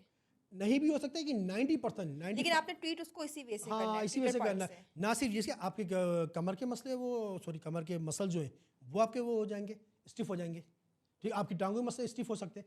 जहाँ भी स्ट्रेस होगा आप याद रखिएगा कि जो आपकी गर्दन के पट्टे जो उनको तो स्पाज़म होना ही होना है। और जो बैंकर्स बेचारे होते हैं, मैंने आपको जो मिसाल दी थी, उनके साथ सबके साथ ये मसला है। एक तो AC वाली जॉब होती है, जो 9 to 5 आप AC के अंदर बैठ रहे हो, एयर कंडीशन, जी अगर हम लोग जो ठंडी मशीन जी, के अंदर जी। बैठ रहे हैं, ठीक है। दूसरा आप क्या होता है कि आपकी वो स्टफ होती है, अपना स्ट्रेट होती है पूरी फ्लैक्स, सॉरी एक्सटेंडेड होती है इस तरह आपकी पूरी neck। द पोस्चर अब- इश्यूज। हाँ पोस्चर इश्यूज आ गए। 2 चीज़ें, कैश का मामला, ऊपर नीचे ना स्ट्रेस, कोई गलत एंट्री ना हो जाए, स्ट्रेस, इतनी लंबी लाइन लगी हुई है, बैंक के अंदर रश होता है, अब तो हर बैंक के नहीं किसी किसी बैंक के अंदर रश होता है, तो वहाँ पर अलग स्ट्रेस। तो ये सारे मसले होते हैं कि जब भी याद रखिए टेंशन टाइप हेडेक होगा तो गर्दन के और दूसरा आपके शोल्डर के पट्टे बहुत मुतासिर होंगे। मुतासिर होने से मुराद बहुत ज़्यादा स्टिफ होंगे, अकड़ जाएंगे, तो उसका वही इलाज है एंटी डिप्रेसेंट कुछ महीनों के लिए, मसल रिलैक्सेंट और उसके साथ साथ फिजियोथेरेपी। अच्छा, वो जो आए दिन हमें डेली रूटीन में हेडेक हो रहा होता है कि घर वापस आए हेडेक हो रहा है, पैनाडॉल खा लो, तो वो टेंशन टाइप हेडेक में तो फिर नहीं आता ना? अगर डेली हेडिक हो रहा है, देखें वो उसको फिर उसको उसमें आता है, डेली हेडिक के अंदर आता है कि टाइप होती है सर के दर्द की कि डेली हेडिक, ठीक है। जैसे और जो मुझे रात में हो रहा था वो कौन सा हेडेक था? आपको तो शायद हमारे पॉडकास्ट का फोबिया था, इसलिए कि भाई सुबह डॉक्टर वैद का पॉडकास्ट करना है, मुझे ये लगता और है। मैं अमूमन जब लैपटॉप पे काम करती हूँ या ज़्यादा पढ़ती हूँ तो मुझे हेडेक होता है, वो कौन सा हेडेक हेडिक है? नहीं है, वो स्पाजम है, वो सर्वाइकल स्पाजम है। लोग उसको सर का दर्द समझ रहे होते, सर्वाइकल स्पाजम हुआ, अब क्या हुआ, ब्लड सप्लाई आपकी कंप्रोमाइज़ हो गई, ठीक है। ओके। जो हमारी दिमाग का पीछे वाला हिस्सा है ना, उसकी ब्लड सप्लाई गर्दन से आ रही है, स्पाजम हो गया, पट्ठों में अकड़ा हुआ गया, ब्लड सप्लाई कुछ आपकी क्या होता है, कंप्रोमाइज हो जाती है, यानी वो रुक तो जाना नहीं बोलूँगा, लेकिन थोड़ा स्लो हो जाती है। ब्लड आपके दिमाग को ब्लड स्लो स्लो पहुंचता है, जब स्लो स्लो पहुंचेगा तो क्या होगा, सर का दर्द होगा। एक तो स्ट्रेस की वजह से हो रहा है, स्ट्रेस हुआ, स्पाजम हो गया, अकड़ाव हो गया, ब्लड सप्लाई स्लो हो गई, दिमाग को ब्लड स्लो से पहुंचेगा, और सर सर का का दर्द दर्द शुरू हो होगा। जाएगा। अब लोग इसमें जब भी तो कहते हैं अल्हम्दुलिल्लाह, अल्लाह का शुक्र है हमारे मज़हब इस्लाम के अंदर कि हम 5 टाइम सजदा करते हैं, तो जब सजदा करते हैं हम तो हमारी ब्लड सप्लाई दिमाग की बढ़ जाती है। आप देखें ना, वाओ। आप सजदे की पोस्टर में इस तरह आते हैं, फबी अय्या आला रब्बी को मातु का जीबान, बिल्कुल। अपने रब की कौन कौन सी नेमत को जिक्र, वहाँ पर भी अल्लाह पाक ने हमारा ख्याल रखा हुआ है कि जब हम सजदा करते हैं तो हमारी पूरी जिस्म की ब्लड सप्लाई दिमाग को मिलना शुरू हो जाती है। तो आप, मैंने बहुत से लोगों को देखा सजदा करने से सर का दर्द ठीक हो जाता है। मैं खुद जब छोटा था, अब तो बड़ा हो गया 22 का, जब मैं छोटा था तो जब उसमें ये होता था कि मुझे जब भी नींद आ रही होती ना नमाज़ पढ़ते हुए, वो हमारे घर वाले ले आते थे, घर के वाली साहब, अल्लाह जन्नत फिरदौस में था फरमाए मेरे वाली साहब को, बड़े अच्छे इंसान थे। तो वो जब भी नमाज़ पढ़ने के लिए ले गए, भाई नमाज़ पढ़ने के लिए ले गए कि चलो भाई नमाज़ पढ़ने चलो, तो हम छोटे थे, वो नींदों में झूम रहे होते थे। तो मेरा दोस्त ये कहता, अबे रुक जा, अभी सजदा होगा ना, सजदे में नींद पूरी कर लेंगे। तो सजदे में सुकून मिलता है, हाँ, बिल्कुल। जब भी सुकून है ये। चलें, thank you so much doctor Ubaid. बहुत सारे हमारे पास जो है वो मिथ्स को इनकाउंटर करने के लिए और बहुत सारी अवेयरनेस लाने के लिए, ये फैक्ट्स मुझे भी नहीं पता थे। तो ये मैं एक फिर से पॉइंट हाईलाइट करूँगी कि अगर आपको जो टेंशन टाइप हेडेक है उसमें आपने घर में पैनाडॉल और डिस्प्रिन नहीं लेनी, इनफैक्ट आपने न्यूरोलॉजिस्ट से कंसल्ट करना है, क्योंकि उसका बेहतरीन इलाज मसल रिलैक्सेंट, एंटी डिप्रेसेंट और इन चीज़ों से बेहतर किया जा सकता है, लेकिन आपने सेल्फ मेडिकेट नहीं करना। अच्छा सर, पोस्टर की आपने एक बात की, उसमें मैंने रात में ना एक बड़ा इंटरेस्टिंग आर्टिकल पढ़ा। यूएसए के एक बहुत वेल नोन न्यूरो साइंटिस्ट हैं, उन्होंने ये बात कही कि दो चीज़ें जो है ना वो इंसान ज़िंदगी में जो है उसको सिखाई नहीं जाती, वो खुद ही सीखता है, उसका सब कॉन्शियस माइंड सीखता है अपने बड़ों को देख के, अपनी सर्कमस्टेंसेस से, अपनी इन्वायरमेंट से, how to move, how to think, and these are the basic components of life. तो अगर हम किसे, उनका कहना ये था कि अगर आप किसी फिजियोथेरेपिस्ट को चल के दिखाओ या बैठ के दिखाओ और उससे पूछो कि मेरा पोस्चर सही है, तो वो आपको बताएगा कि आप कितने गलत मसल्स को टारगेट कर रहे हैं। और इस तरह से अगर आप अपने थिंकिंग पैटर्न्स को बताओ कि हम इस तरह से सोचते हैं, तो आपको नहीं पता कि आपके थिंकिंग पैटर्न सही हैं या नहीं। तो इस बारे में आपका क्या स्टैंस है? क्या हम पोस्टर इश्यूज़ पे जैसे आपने बात की, तो क्या हम स्कूल लेवल से ही बच्चों को इस चीज़ की एजुकेशन किसी तरीके से प्रोवाइड कर सकते हैं कि स्कूल लेवल पे उनको पता चले कि उनका पोस्चर। एक और इंटरेस्टिंग फैक्ट यहाँ पे मुझे एक मज़े की बात याद आई। मेरी मदर से मेरी सुबह टेबल पे बात हो रही थी और उन्होंने कहा कि उनके ज़माने में उनके स्कूल में ऐसा किया जाता था कि उनके सर पे कुछ बुक्स रख दी जाती थी और कहा जाता था स्ट्रेट चलो, ताकि उनके पोस्टर इश्यूज़ की प्रैक्टिस हो। ये 90s की बात मैं बता रही हूँ। और आज 2014 में 2024 में स्कूल जो हैं वो मोर लाइक अ बिजनेस, बस एकेडमिक परफॉर्मेंस के अलावा और बच्चों की किसी वेलबींग को देखा ही नहीं जाता। तो पोस्चर का क्या इंपॉर्टेंस है हमारी ज़िंदगी में, राइट पोस्चर की, और उसको किस तरह से लर्न किया जा सकता है, किस तरह से लर्न करवाया जा सकता है लोगों को? बिस्मिल्लाहिर्रहमानिर्रहीम। देखें जी, मैं एक बात बताता चलूँ आपको कि जैसे आपने बताया कि स्कूल के अंदर चीज़ सिखाई नहीं जाती, स्कूल सारे बिजनेस हो गए, बिजनेस माइंडेड हो गए। यहाँ मैं एक बात हाईलाइट करता हूँ आपको। देखिए बच्चा पता है क्या है, ये जो छोटे बच्चे होते हैं, 1 साल के हो गए, 2 साल के, स्कूल गोइंग जो बच्चे होते हैं उनकी मैं बात कर रहा हूँ, वो आपके अल्फाजों से नहीं सीखते। हमेशा याद रखिएगा, ये बच्चे की साइकी है, वो आपके अल्फाजों से नहीं सीखेंगे, वो आपके एक्शन से सीखेंगे, जो आप एक्शन करोगे। अब स्कूल वालों, बिल्कुल आपने सही बात बोली कि ये काम स्कूल वालों को होता है, ठीक है, लेकिन स्कूल वाले क्या कहते हैं आजकल कि भाई हमारे पास तो बच्चा 4 या 5 घंटे रहता है, बाकी तो आपके पास होता है ना, ठीक है। अब हम लोग क्या करते हैं कि यहाँ पर अफसोस के साथ कहना पड़ता है कि वो बच्चों को क्या हो गया आजकल, वो मोबाइल के ऊपर सारा स्क्रीन टाइम होता है उनका। 18 महीने की उम्र तक या 2 साल की उम्र तक न्यू गाइडलाइंस के मुताबिक, रिसर्च के मुताबिक बच्चों का स्क्रीन टाइम जीरो होना चाहिए। बच्चों का स्क्रीन टाइम जीरो होना चाहिए, क्योंकि उस वक्त आपके न्यूरॉन्स डेवलप हो रहे होते हैं, आपका ब्रेन डेवलप हो रहा होता है। आप अब मोबाइल के अंदर जो चीज़ देखोगे वो सारा वो इंडियन कल्चर देखोगे या उसके अलावा कोई दूसरा गैर मुल्की कल्चर देखोगे, तो आपके जहन में वो चीज़ आती रहती है। अब मस एक तो ये चीज़, दूसरी चीज़, आप स्कूल वाले, आप पोस्टर बताना चाहिए। स्कूल वाले कब बताते? किसी स्कूल ने बताया कि बच्चों को किस तरह बैठना चाहिए, किस तरह उठना चाहिए, आपके रोज़ाना वॉक करनी चाहिए। वॉक सबको पता है, सबको पता वॉक बहुत ज़रूरी है, मैं उसके ऊपर बात ही नहीं कर रहा। एक बेचारा जो दूध बेच रहा है, जो W11 चला रहा है, जो D7 बस चला रहा है, D7 में मैंने काफ़ी सफ़र किया है, तो मेरी यादगारी बस है। हाँ, और अब तक मैं उसको स्टेटस पर लगाता हूँ D7 को, मुझे उससे बहुत मोहब्बत है, बस से, तो क्लियर कर दूँ। अच्छा, तो दूसरा क्या कि जो D7 बस चला उसको भी पता वॉक करना बहुत ज़रूरी है, लेकिन ये हमारे स्कूल के बच्चों को नहीं पता। बच्चे जब बड़े होते हैं उसको पता चलता है। अब पता कैसे चले? बच्चा 4-5 घंटे स्कूल में, घर पे आता है, घर पे अम्माएँ क्या करती हैं कि बच्चा तंग कर रहा है, रो रहा है, मोबाइल हाथ में दे दिया, मोबाइल वो 2-3 घंटे मोबाइल देखते देखते सो गया। और भाई बच्चों को मोबाइल क्यों दिया? नहीं वो तंग करेगा मुझे, खाना बनाने नहीं देगा, मुझे काम करने नहीं देगा। अब जो मोबाइल के ऊपर वो चीज़ें देख रहा है, स्कूल में तो कुछ नहीं सिखा रहे उसको, स्कूल सारा बिजनेस माइंडेड हो गया। बहुत से स्कूल अच्छे भी हैं, ये मैं बता दूँ, बहुत से स्कूल बहुत अच्छा काम भी कर रहे हैं, अल्लाह उनको जज़ाए खैर अता फरमाए।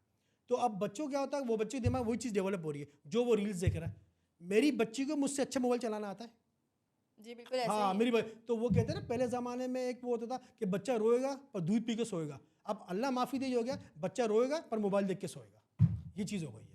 सर इन प्रॉब्लम्स को ना सबको पता है, प्रॉब्लम्स के बारे में हम बात करते हैं, हम इनको बेहतर कैसे कर सकते हैं, हम इन पे काम कैसे कर सकते हैं। अब देखें कि मोबाइल, जैसे आपने कहा कि बच्चे का 11 साल तक ज़ीरो स्क्रीन टाइम होना चाहिए, लेकिन क्या ये प्रैक्टिकली पॉसिबल है? क्योंकि आपका बच्चा पीछे रह जाएगा, क्योंकि अगेन वही डिजिटल मीडिया का ज़माना है, तो बच्चे को मोबाइल देना एक ज़रूरत भी बन गई है। लेकिन हाँ, ज़रूरत से ज़्यादा देना और बहुत अर्ली स्टेज पे देना वो एक प्रॉब्लम है, और उसके साथ और भी जो जो आपने सारी बातें कही वो सारी प्रॉब्लम्स हैं। लेकिन ऐसी माओं को या ऐसे पेरेंट्स को, बच्चों को हम बेहतर कैसे कर सकते हैं अपने मुल्क में इस चीज़ को?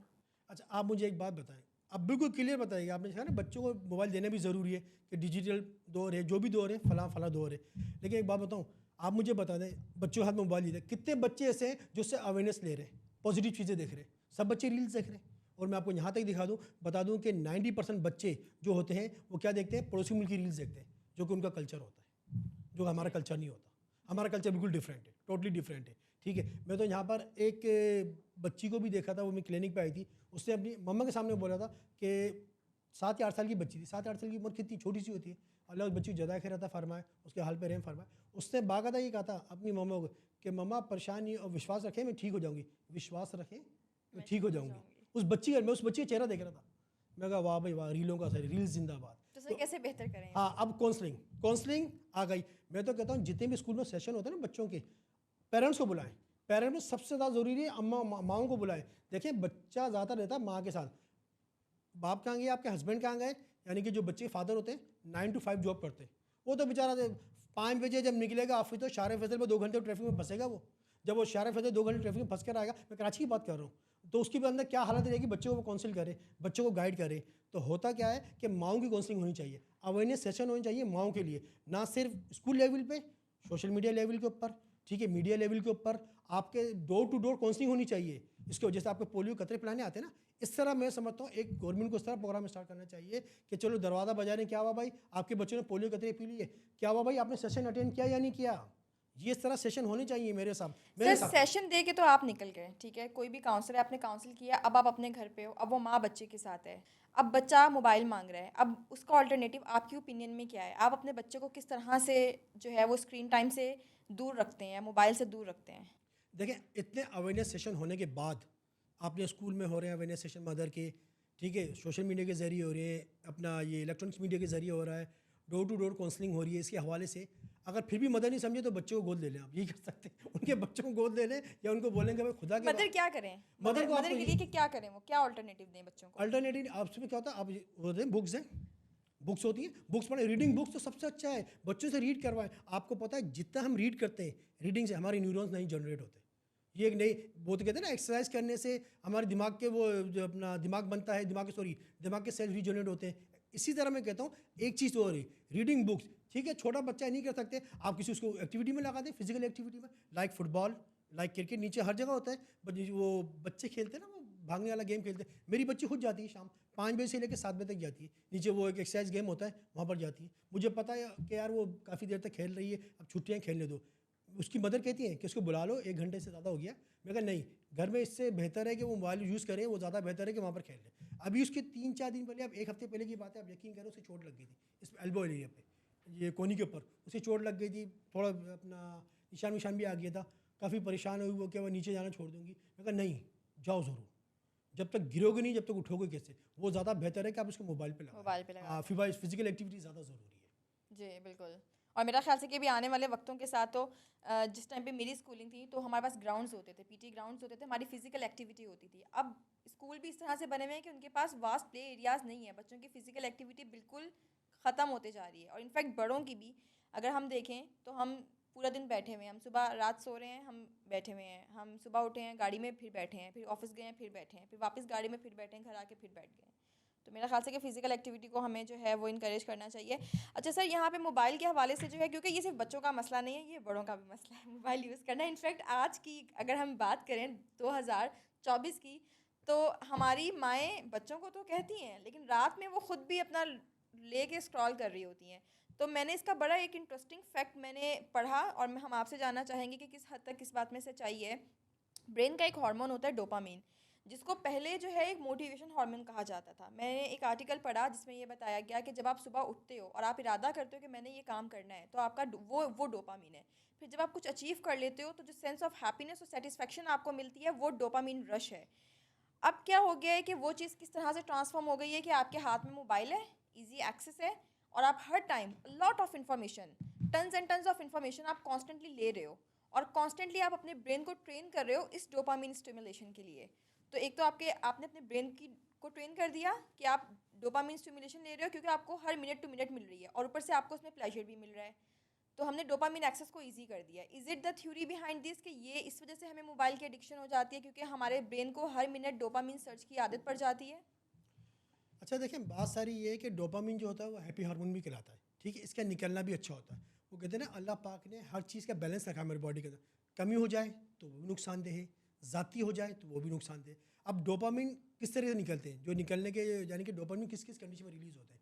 एक तो देखें कि हम फिजिकल एक्टिविटी करते हैं, उस दौरान हमारा डोपामिन रिलीज़ होता है, ठीक है। सेकेंड चीज़ को हम लर्निंग करते हैं, किसी भी चीज़ की लर्निंग करते हैं तो उस दौरान भी हमारी हैप्पी हार्मोन लाइक डोपामिन वगैरह रिलीज़ होते हैं। तीसरी चीज़ कि आपको जो डाइट होती है, डाइट के अंदर कुछ चीज़ें लेना होती हैं। अच्छा, एक चीज़ में होती है कि जैसे बहुत से लोग ये समझते हैं ना, स्मोकिंग वगैरह कर लेते हैं, या उसका आजकल कोई अल्टरनेट आ गया है, वो वेब, क्या कहते हैं उसको, वेपिंग। हाँ वेपिंग वगैरह जो भी है।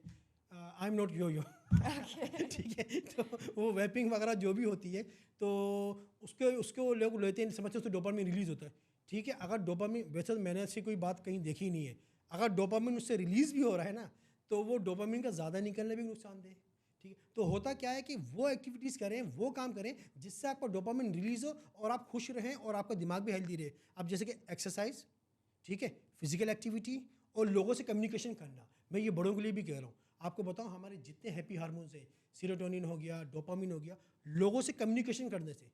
हमारे यहाँ पर क्या होता है कि लोग कहते हैं नहीं यार, वो मेरी शादी में नहीं आया, मैं उसकी शादी में क्यों जाऊँ, उससे मुझे सलाम नहीं किया, मैं उसको सलाम क्यों करूँ, उससे मुझसे बात नहीं की, मैं उससे बात क्यों करूँ। ओ भाई, सिला रहमी हमारे मज़हब में बहुत बड़ा उसका रुतबा है। अल्लाह पाक कमी पेशी माफ़ करे, ना मैं आलिम हूँ ना मुफ्ती हूँ, मैं सीखने वाला हूँ, लेकिन ये है कि सिला रहमी का मैंने सुना है बहुत बड़ा रुतबा है।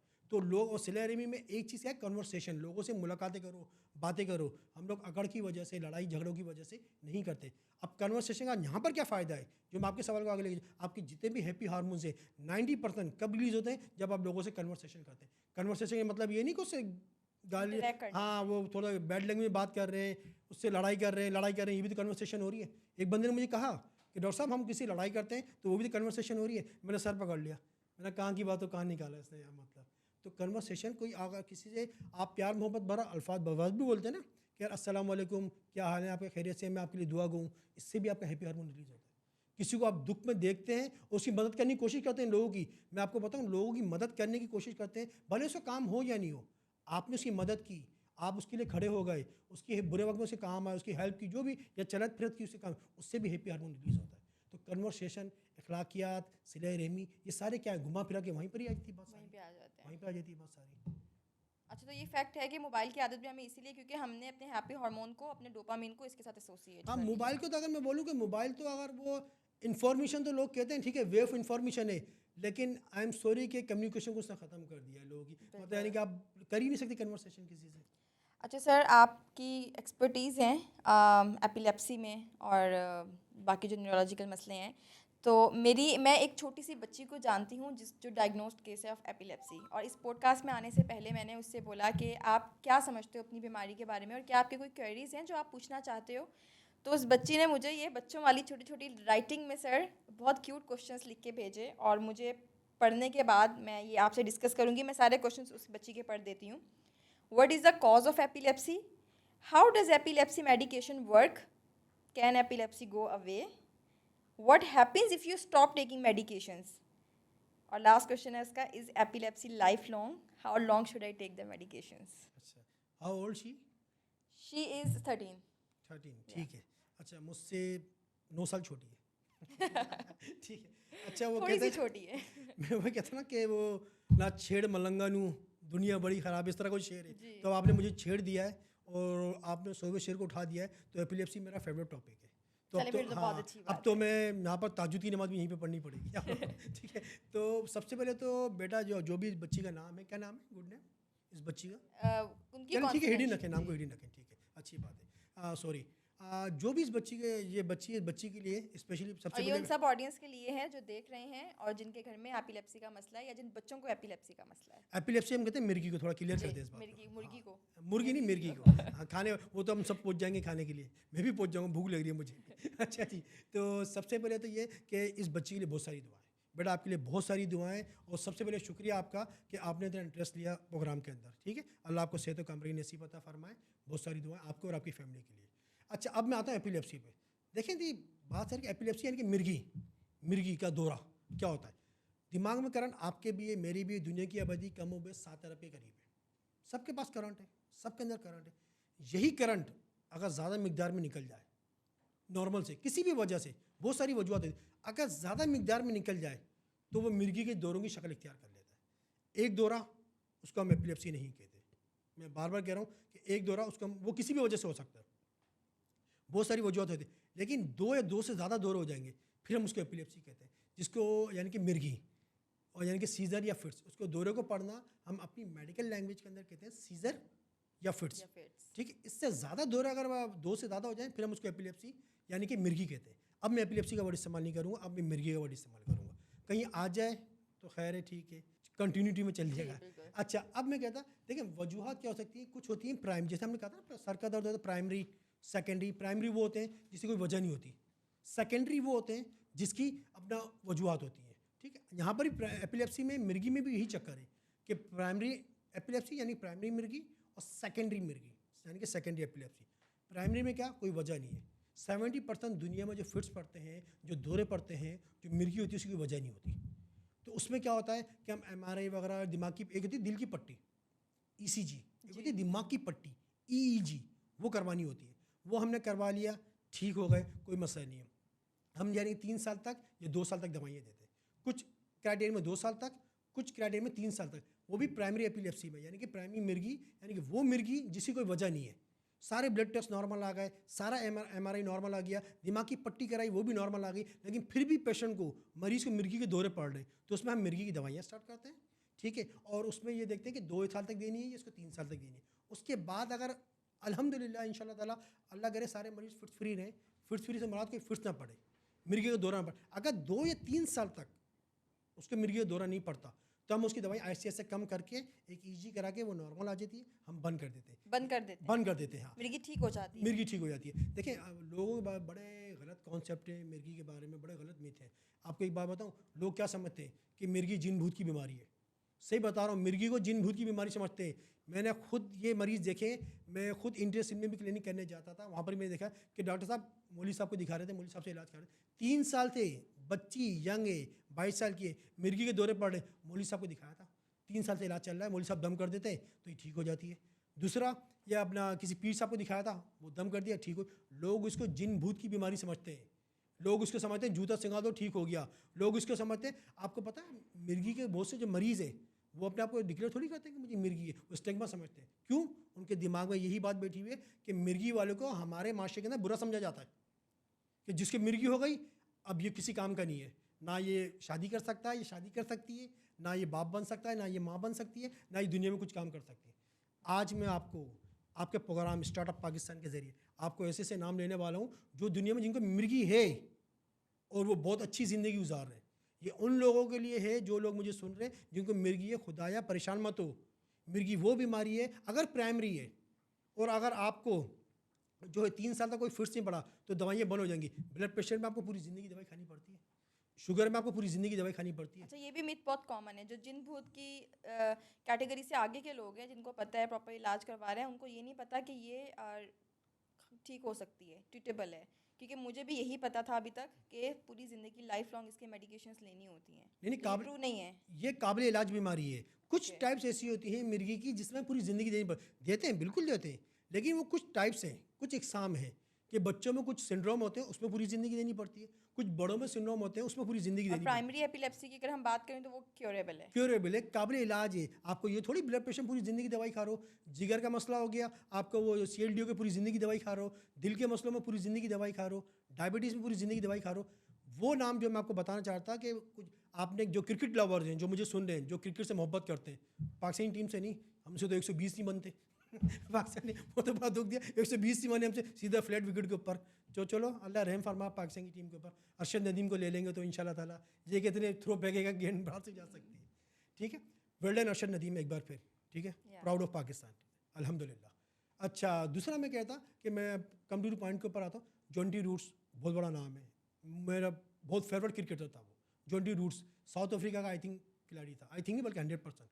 बहुत ज़बरदस्त फील्डर था जॉन्टी रूट्स। जो मुझे सुन रहे हैं उनको पता होगा, जॉन्टी रूट्स नॉन केसिव एपिलेप्सी है।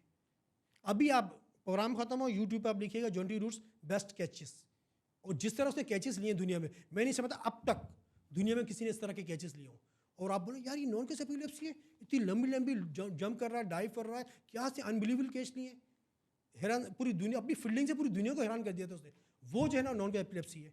ठीक है, नंबर सेकंड, आपने एक यूके का सिंगर सुना होगा, शायद आप पता नहीं इस दुनिया में है यानी, एल्टन जॉन, शायद आपकी नॉलेज में हो या नहीं। जो लोग मुझे सुन रहे हैं, एल्टन जॉन यूके के सिंगर है। अच्छा, बहुत से लोग यूके से उमरकोट लेते हैं, उमरकोट नहीं, यूनाइटेड किंगडम। हाँ, क्या क्लियर कर दूं उसको, यूनाइटेड उमरकोट के सिंगर तो फिर वो दूसरे हैं, उनके भी नाम बता दूंगा मैं कभी प्रोग्राम में। ठीक है, लेकिन यूके से मुराद यूनाइटेड किंगडम, वहाँ से एल्टन जॉन एक सिंगर था, उनको एपिलेप्सी था। ठीक है, एक और अमेरिका की नाम नहीं लूँगा, बहुत बड़ी पॉलिटिशियन है, बहुत बड़ी, और अभी रिसेंटली उन्होंने इलेक्शन भी लड़ा था, हार गई, ठीक है, लेकिन बहुत बड़ी पॉलिटिशियन है, उसमें उनका एपिलेप्सी है।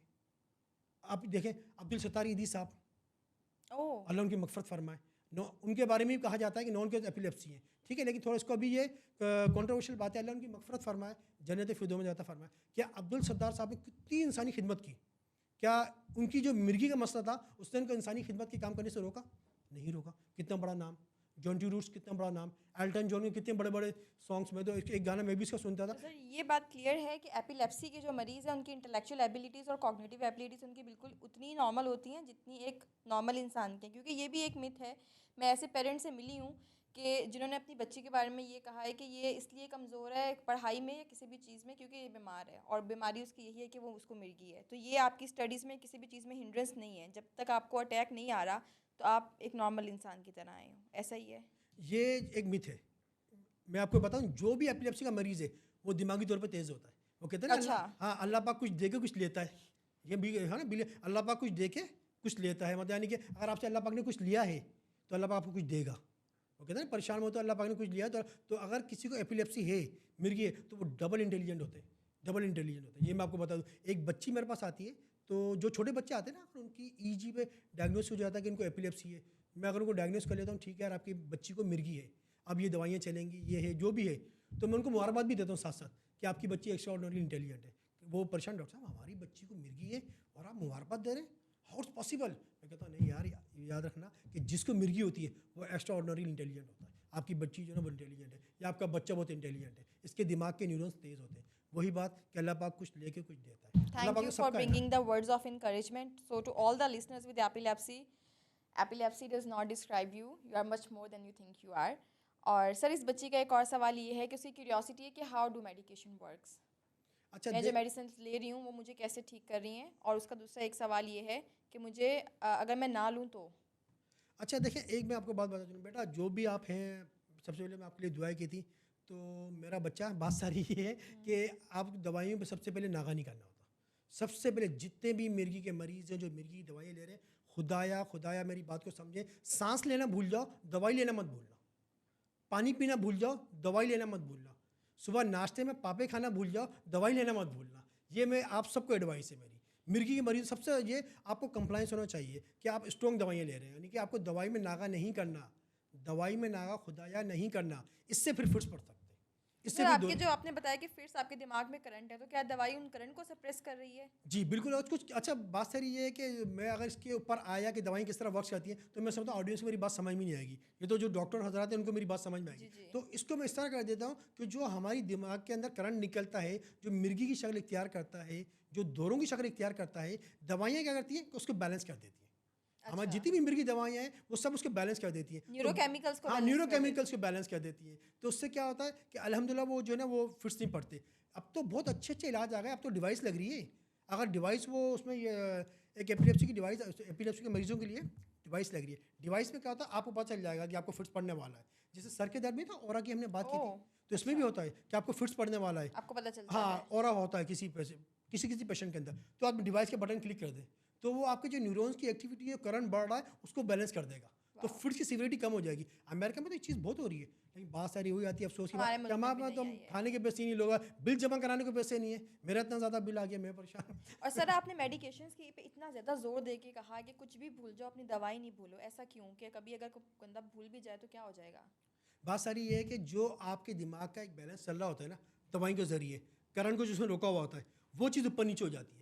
तो मैंने बहुत से मरीजों को देखा है जो बेचारे कोई मसला नहीं है, प्राइमरी एपिलेप्सी है, डॉक्टर 6 महीने तक बिल्कुल फिट्स नहीं पड़ा। हाँ डॉक्टर साहब वो अपना हैदराबाद चले गए थे शादी में, पंजाब चले गए थे शादी में, तो वहाँ जाके दवाई का नागा हो गया तो उनको फिट्स पड़ गया। क्योंकि जो करंट की एक्टिविटी होती है ना, आपकी दवाइयाँ केमिकल के ज़रिए, केमिकल बैलेंस के ज़रिए उसको कंट्रोल करके रखती है। जहाँ दवाई का नागा हुआ वो बैलेंस आउट हो गया, करंट बढ़ना शुरू हो गया, फिट्स पड़ना तो शुरू हो मतलब गया। जो आपका इलाज है उसी का नागा ही आपकी दोबारा से एक फिट का कॉज बन सकता है। बिल्कुल बिल्कुल 100%।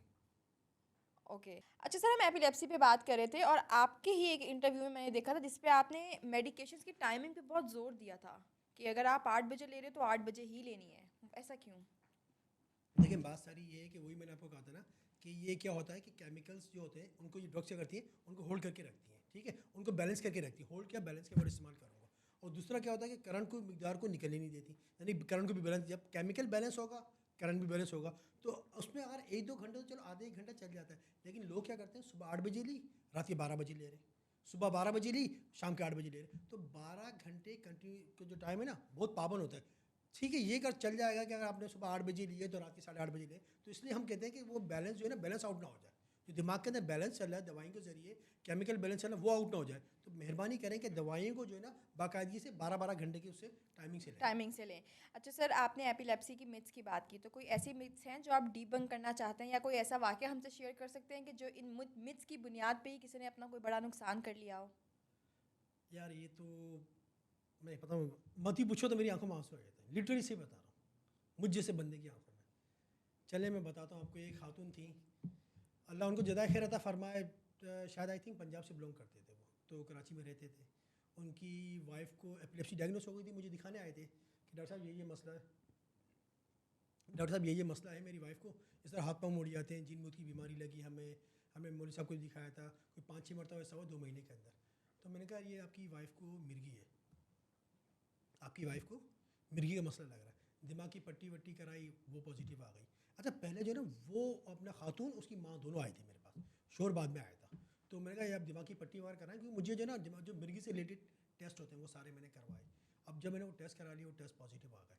उसके बाद उनकी वालदा जब दोबारा मेरे पास फॉलोअप पे आई तो अपनी वो पेशेंट और उसकी वालदा दोनों आई थी, उनका हस्बैंड अभी नहीं आया है, ना कुछ ससुराल का बंदा आया था। तो मैंने कहा ये आपकी बेटी शादीशुदा की? हाँ डॉक्टर साहब शादीशुदा इनकी, और इनको सारा ये, मैं कहा इनको मिर्गी का मसला हो गया। तो कोई परेशानी की बात नहीं, मैंने उनको बहुत काउंसिल करके पॉजिटिव काउंसिल करके भेजा। लेकिन उनकी बेचारी वो जो वालदा थी, वो जो वाइफ थी, वो बहुत परेशान थी कि डॉक्टर साहब मैं अपने ससुराल वालों को किस तरह फेस करूँगी। तो मैंने कहा क्या मतलब फेस करूँगी, आपने कोई ऐसा गुनाह थोड़ी किया है, ये तो मिर्गी तो किसी को भी हो सकती है, जैसे ब्लड प्रेशर हो सकता है, शुगर हो सकता है, दिल की बीमारी हो सकती है, मिर्गी। कह रही नहीं डॉक्टर साहब मेरे ससुराल वाले जो है थोड़ा प्रॉब्लम करेंगे। मैं कहा नहीं नहीं इंशाल्लाह कुछ नहीं होगा, अभी दवाई खाओ। वो दवाई खा दी, 3 महीने 4 महीने वो खाती रही। मैंने कहा आप एक काम करना, मुझे 4 महीने बाद या 5 महीने बाद दिखाना। अब बस क्या बताऊँ यार, वो बेचारी 4 या 5 महीने बाद मेरे पास, 5 महीने बाद तकरीबन 5-5.5 महीने का वक्फा था, वो लोग मेरे पास, उनकी कॉल आई कि डॉक्टर साहब आप कहाँ पर हैं। अच्छा मैं समझा शायद ये कि वो आपने एक मरीज़ देखा था, फलम नाम तो नहीं लूँगा, उसको जो है ना दोबारा वो हम आपसे मिलना चाहते हैं। तो मैंने कहा ठीक है, इत्तेफाक की बात थी, तो उस ज़माने में गुलशन में क्लिनिक करता था, अब तो वो हॉस्पिटल बंद हो गया। तो मैंने कहा चलें ठीक है, आप जो है ना मुझे दिखाएं। मैं वहीं पर हूँ हॉस्पिटल, उठ रहा था मैं क्लिनिक ऑफ करके, लेकिन मैं कहा चलें ठीक है आप आ जाए। वो आ गए बेचारे, वो आई बेचारी बहुत ज़्यादा डिप्रेशन में, और एक हाथ में उसके पेपर था। लेकिन डॉक्टर साहब, मैं समझ शायद दवाई वाई को पेपर है क्या है कि डॉक्टर साहब ये पेपर आप देखें। अब जब मैंने पेपर देखा तो श्योर ने उसको डिवोर्स दे दी थी, और सिर्फ इस बेस के ऊपर कि उसको मिर्गी डायग्नोस हो गई। कि डॉक्टर साहब मेरे ससुराल वालों ने और वो श्योर ने मुझे, जब उनको पता चला 5 महीने से बात, 4 महीने से उनसे बात छुपाई हुई थी मैंने, लेकिन जब उन्होंने वो मुझे पता चला तो उन्होंने कहा कि अब तुम ना माँ बन सकती हो, ना तुम किसी काम की हो, और ये डिवोर्स तुम्हें, वो डिवोर्स लेटर लेकर आए थे। और डॉक्टर साहब मैंने आपको कहा था ना कि मेरे ससुराल वाले जो है ना वो बहुत ज़्यादा, बस यार अल्लाह हमारे हालों पर अल्लाह रहम फरमाए। यकीन मानो अल्लाह हमारे हालों पर, मैं पूरी रात जो है ना उस दिन सोया नहीं, पूरी रात में नहीं सोया। उसकी माँ इतना रो रही थी, इतना रो रही थी। और आपको पता है कि जो हमारे डिप्रेशन की जो कॉजेज़ हैं, उसमें जो सेकंड या थर्ड मोस्ट कॉजेज़ है वो किसी को डिवोर्स हो जाना है। अल्लाह सबके हालों पर रहम फरमाए। मतलब मुझे बहुत बहुत दुख हुआ। इसी से मिलता जुलता वाक़या, इसी बात को मैं आगे लेके चलता हूँ। एक खातून थी, अब ये थोड़ा सा जैसे जब इतना दुख हो गया तो मैं थोड़ा उसको सिनारी को चेंज करता हूँ, तो अल्लाह पाक हम सबके हाल के ऊपर रहम फरमाए, आमीन। एक खातून थी, उनको मिर्गी डायग्नोस हो गई, ठीक है, उनको मैंने डायग्नोस की। अब वो क्या हुआ कि भाई अपना कहेंगे डॉक्टर साहब, मैंने कहा आपकी शादी होने वाली है, आप प्लीज़, उसकी शादी होने वाली थी 3 या 2 महीने बाद, प्लीज़ आप अपने शोहर को बताइएगा कि आपको मिर्गी का मसला है। अगर नहीं हो सकता तो मैंने उसके फादर से कहा आपके जो होने वाले दामाद हैं उनको मेरे पास लेकर आए, मैं उनको अपनी तरीके से समझाऊँगा, आपके समझाने में मेरे समझाने में फ़र्क होगा। कह रहे ठीक है डॉक्टर साहब। वो लेकर आ गए वो अपने दामाद को, मैंने उनको समझाया, मगर ऐसे ऐसे आपकी वाइफ को मिर्गी है, कोई मसले वाली बात नहीं, दुनिया में बहुत से लोग ऐसे हैं इनको मिर्गी है, मैंने सारा बताया, सारा काउंसलिंग किया। वो बात को समझिए, अच्छा बन जाता, कह रहा डॉक्टर साहब कोई मसला नहीं, बीमारी है, कोई मसला नहीं, ठीक है, खैर है। तो अब उसको ऐसा हुआ कि अब वो समझ तो गया बात को, नहीं उसको शोर समझो, सॉरी वो फादर, शोर अभी भी नहीं आए, सॉरी शोर अभी भी नहीं आए थे उसके। अब उसके फादर को दोबारा जब फॉलोअप पे मेरे पास आई तो मैं कहा भाई आपने अपने हस्बैंड को सॉरी बताया, तो उसके फादर जो आए बाई शाई करने लग गए, सॉरी मुझे याद है, आए बाई शाई करने लग गए कि नहीं डॉक्टर साहब हम बता देंगे, ये कर देंगे, जब शादी होगी तो देखा जाएगा, ये होगा। चलो भाई ठीक है, मैंने तो अपनी तरफ से फ़र्ज़ पूरा अदा कर दिया कि मैंने उनको काउंसिल करके 3-4 महीने बाद जो है ना वो क्या हुआ, उसके बाद वो मेरे पास क्लिनिक पे आई कि डॉक्टर साहब मेरा ऐसा सीन हुआ, अब मेरी शादी हो गई, उसकी शादी हो गई 4 महीने बाद क्लिनिक पे आई थी, शादी के 3 या 4 महीने बाद कि डॉक्टर साहब वो मैंने ससुराल में कहा आपने बताया ससुराल में, कम अज़ कम अपने शोहर को एतमाद मिल गया, कि नहीं डॉक्टर साहब। और मैंने सर पकड़ लिया, मैंने कब लोगी उसको एतमाद में, भाई आपको बताना पड़ेगा, आज नहीं तो कल बताना पड़ेगा। डॉक्टर साहब वो मल्टीविटामिन आपने जो दवाई दी थी ना मिर्गी की, वो मैं रेगुलर खा रही हूँ, बाकायदगी से खा रही हूँ। अब ऐसा हुआ कि वो मल्टीविटामिन का कोई उस डब्बे के अंदर नहीं, कोई मल्टीविटामिन होते हैं सर्वैक जेड वगैरह, उसके डब्बे के अंदर मैंने डाल के वो दवाई मिर्गी मिर्गी की दवाई उसके अंदर डाल दी, डब्बे के अंदर, बॉक्स के अंदर। कि अब जब मेरा शोर पूछता तुम किसी की दवाई खा रही हो, मुझे ताकत की दवाई है, मुझे चक्कर वक्कर आ रहे थे, घबराहट हो रही थी, मैं उसकी दवाई खा रही हूँ। ठीक है, वो सो गए। अगले दिन जो है ना वो जॉब करती थी लड़की, टीचर थी, तो कहीं मैं स्कूल चले गई। सुबह में जो है ना अपना वो जब मैं स्कूल से आई तो मैंने देखा कि मेरे शोर जो वो बेहोश पड़े हुए सो रहे। तो बाद में फिर अस्पताल वगैरह में लेके गए, बराबर क्लिनिक थी वहाँ लेके गए, वहाँ से जब वो आए मेरे शोर ठीक भी हो गए, अल्लाह का शोर, शाम तक आए, ड्रिप व्रिप लगी, इंजेक्शन लगे। जब आए तो मैं कहा ये आपने क्या खा लिया तो जब आप बेहोश हो गए, कह रहे वो तुम्हारी ताकत की दवाई थी, मैं चक्कर आ रहे थे, घबराहट हो रही थी, गर्मी बहुत थी, पसीना आया, तो मेरी ताकत की 2 गोलियाँ निकाल के मैं खा गया। ये सीन हुआ। अब मेरा सर पकड़ लिया, मैं कहा इसलिए मैं रो रहा था कि अपने शोर को बता। अब वो मिर्गी दवाई नींद होती है, वो सो गया। अब इससे क्या होगा, अब वो बताएगी तो बात ख़राब होगी, बात बहुत आगे तक निकल गई, पहले बतानी थी। अब लोग इसको मिथ समझते हैं। अभी एक डॉक्टर साहब की मेरे पास कॉल आई, अभी परसों की बात है, मेरे पर 3 दिन पहले की बात है, कि डॉक्टर उबैद वो ईजी करवानी है, सस्ते में कहाँ से हो जाएगी, जो बहुत इकोनॉमिक रेट में हो जाएगी। मैंने कहा ठीक है डॉक्टर साहिबा, एक काम करें कि अपना फला जगह से करवा लें। तो मैं कहा पेशेंट की एज कितनी है, कि डॉक्टर साहब मैं खुद हूँ। मैं कहा अच्छा आप खुद हैं, कोई मसला नहीं, मैं बिल्कुल नॉर्मल लिया, खांसी नज़ा बुखार, मैं कोई मसला नहीं, आप दवाई कितनी देर से खा रही। डॉक्टर साहब वो मसला सारा मैं तो 10 साल से दवाई खा रही हूँ, किसी को बताती नहीं हूँ, क्योंकि हमारे यहाँ पे एक स्टिग्मा समझा जाता है। एक डॉक्टर बंदी के अल्फाज थे कि मिर्गी को हमारे यहाँ पे स्टिग्मा समझा जाता है, 10 साल से मैं दवाई खा रही हूँ, मैं किसी को बताया नहीं। सर तो इसमें कसूर मुझे लगता है उस पेशेंट का नहीं है जो बता नहीं पा रही, बल्कि उस सोसाइटी का है कि जो एक्सेप्ट नहीं कर पा रहे इसको। तो उनके लिए एपिलेप्सी के टॉपिक को क्लोज करते हुए आपका लास्ट मैसेज उस आवाम के लिए कि जो किसी को इसलिए एक्सेप्ट नहीं करते कि उसको एपिलेप्सी है, तो आपका एक अवेयरनेस मैसेज बस उनके लिए मैं चाहूँगी कि आपका एक अवेयरनेस मैसेज दें कि it's okay to marry someone with epilepsy, they can conceive, you can have a baby and you can lead as normal life as any other person. देखिए एपिलेप्सी के जो पेशेंट होते हैं ना, मैं आपको ये बता दूँ, एपिलेप्सी एक काबिल इलाज बीमारी है, ये कोई जिन भूत की बीमारी नहीं है। इसका मरीज़ बाप भी बन सकता है, माँ भी बन सकती है, यानी कि अगर फीमेल है तो माँ बन सकती है और मेल है तो बाप बन सकता है, ठीक है। तो इसमें जो एपिलेप्सी वालों की शादी भी हो सकती है, उनको कोई बच्चों का वो कॉन्सेप्ट है ना, हमारे माशरे में कॉन्सेप्ट है कि जिसको एपिलेप्सी है स्पेशल स्कूल में डालो, नहीं भाई नॉर्मल स्कूल जो उसमें डालो, कोई मसले। और एपिलेप्सी वालों के लिए खुशी की खबर ये है कि वो एक्स्ट्रा ऑर्डिनरी इंटेलिजेंट तेज होते होते हैं। हैं and they can achieve much more. Okay sir, अब हम एपिलेप्सी का तो आपने बहुत डिटेल्ड डिस्कशन कर दिया and thank you for bringing so many myths into the table on the table कि जो आपने यहाँ पे रिजॉल्व किए हैं। एक और घर में बहुत कॉमन होने वाला मसला वर्टाइगो, चक्कर आना, और इसको लोग डिजीनेस के साथ या लाइट हेडेडनेस के साथ भी कंफ्यूज करते हैं। तो वर्टाइगो और बड़ा टेरिफाइंग एक्सपीरियंस होता है सर, पेशेंट को मैंने बहुत बुरे बुरे हालात में इसमें देखा है। वर्टाइगो है क्या, क्यों हो रहा है, हमारे दिमाग में क्यों होता है, इसकी डेफिनेशन क्या है और इसके लिए करना क्या चाहिए? अच्छा देखें, ये वर्टाइगो से मेरा चक्कर आना, अगर जो आम में पब्लिक के हवाले से बात करूँ तो चक्कर का आना, ठीक है। अच्छा, एक तो होता है हम किसी को चक्कर देते हैं, वो वाले नहीं, माशाल्लाह वो तो भरे हुए माशरे के अंदर हमारी सोसाइटी में किसी को चक्कर दे दिए बस, रफू 9 2 11 टैक्सी नंबर, वो नहीं। एक होता है चक्कर का आना। चक्कर आने की बहुत सारी वजूहत हैं, बहुत सारी वजूहत हैं चक्कर आने की। अब यहाँ पर भी मैं वही बात करूँगा कि वो प्राइमरी वर्टाइगो, सेकेंडरी वर्टाइगो, किसी वजह से होना, कोई भी कॉज हो जाता है तो उसमें ब्लड प्रेशर बढ़ जाए उसमें भी चक्कर आते हैं, शुगर का मसला हो सर जाए। चक्कर का आना होता क्या है, पहले आप इसको डिफाइन करेंगे। अच्छा, क्या दुनिया घूमती है या आप खुद घूमते हो? देखें लोग ये समझते हैं कि अपना जो है ना, एक अगर मैं बाय डेफिनेशन बताऊँ, स्पिनिंग, घूमना, यानी कि उर्दू में अगर हम बोलें घुमेरी घुमेरी टाइप होता है कि घूमना, सर घूम रहा है, कमरा घूम रहा है, चीज़ें घूम रही, ये चीज़ें होती हैं कि यार चक्कर आना, कि मतलब बिल्कुल आप उठ रहे हैं तो आपको ऐसा लग रहा है कि यार बहुत डिसबैलेंस हो रहे हैं, या आपका सर घूम रहा है, या कमरा घूम रहा है, या कमरे के अंदर मौजूद चीज़ें घूम रही, तो उसके मतलब स्पिनिंग, घूमना। एक वो ना स्पिनर, जैसे वो सगले मुश्ताक मारता था, दूसरा वो तो और जो आप एकदम से खड़े हो जाते हो और एक अंधेरे का आपके आगे वो आता है, क्या वो भी वर्टाइगो है? वो अपना ये होता है, अपना हाइपर कहते हैं, पोस्टुरल ड्रॉप होता है, मतलब यानी अच्छा, ओल्ड वो एज डिफरेंट में, है। हाँ वो डिफरेंट चीज़ है। वो तो चक्कर तो आते हैं उसके अंदर। देखिए वर्टाइगो, पहले इस चीज़ को क्लियर कर रहे हैं, जो वर्टाइगो की बात करें is a symptom, is not a disease. अच्छा, ये एक अलामत है और ये मुख्तलिफ बीमारी के अंदर हो सकती है। लोग अफसोस की बात है कि इसको बीमारी समझते हैं। वर्टाइगो यानी कि चक्कर का आना, यानी कि स्पिनिंग, सर घूम रहा है, कमरा घूम रहा है, चीज़ें घूम रही है, ये एक अलामत है। खुदाया इसको बीमारी नहीं समझे, ये एक अलामत है।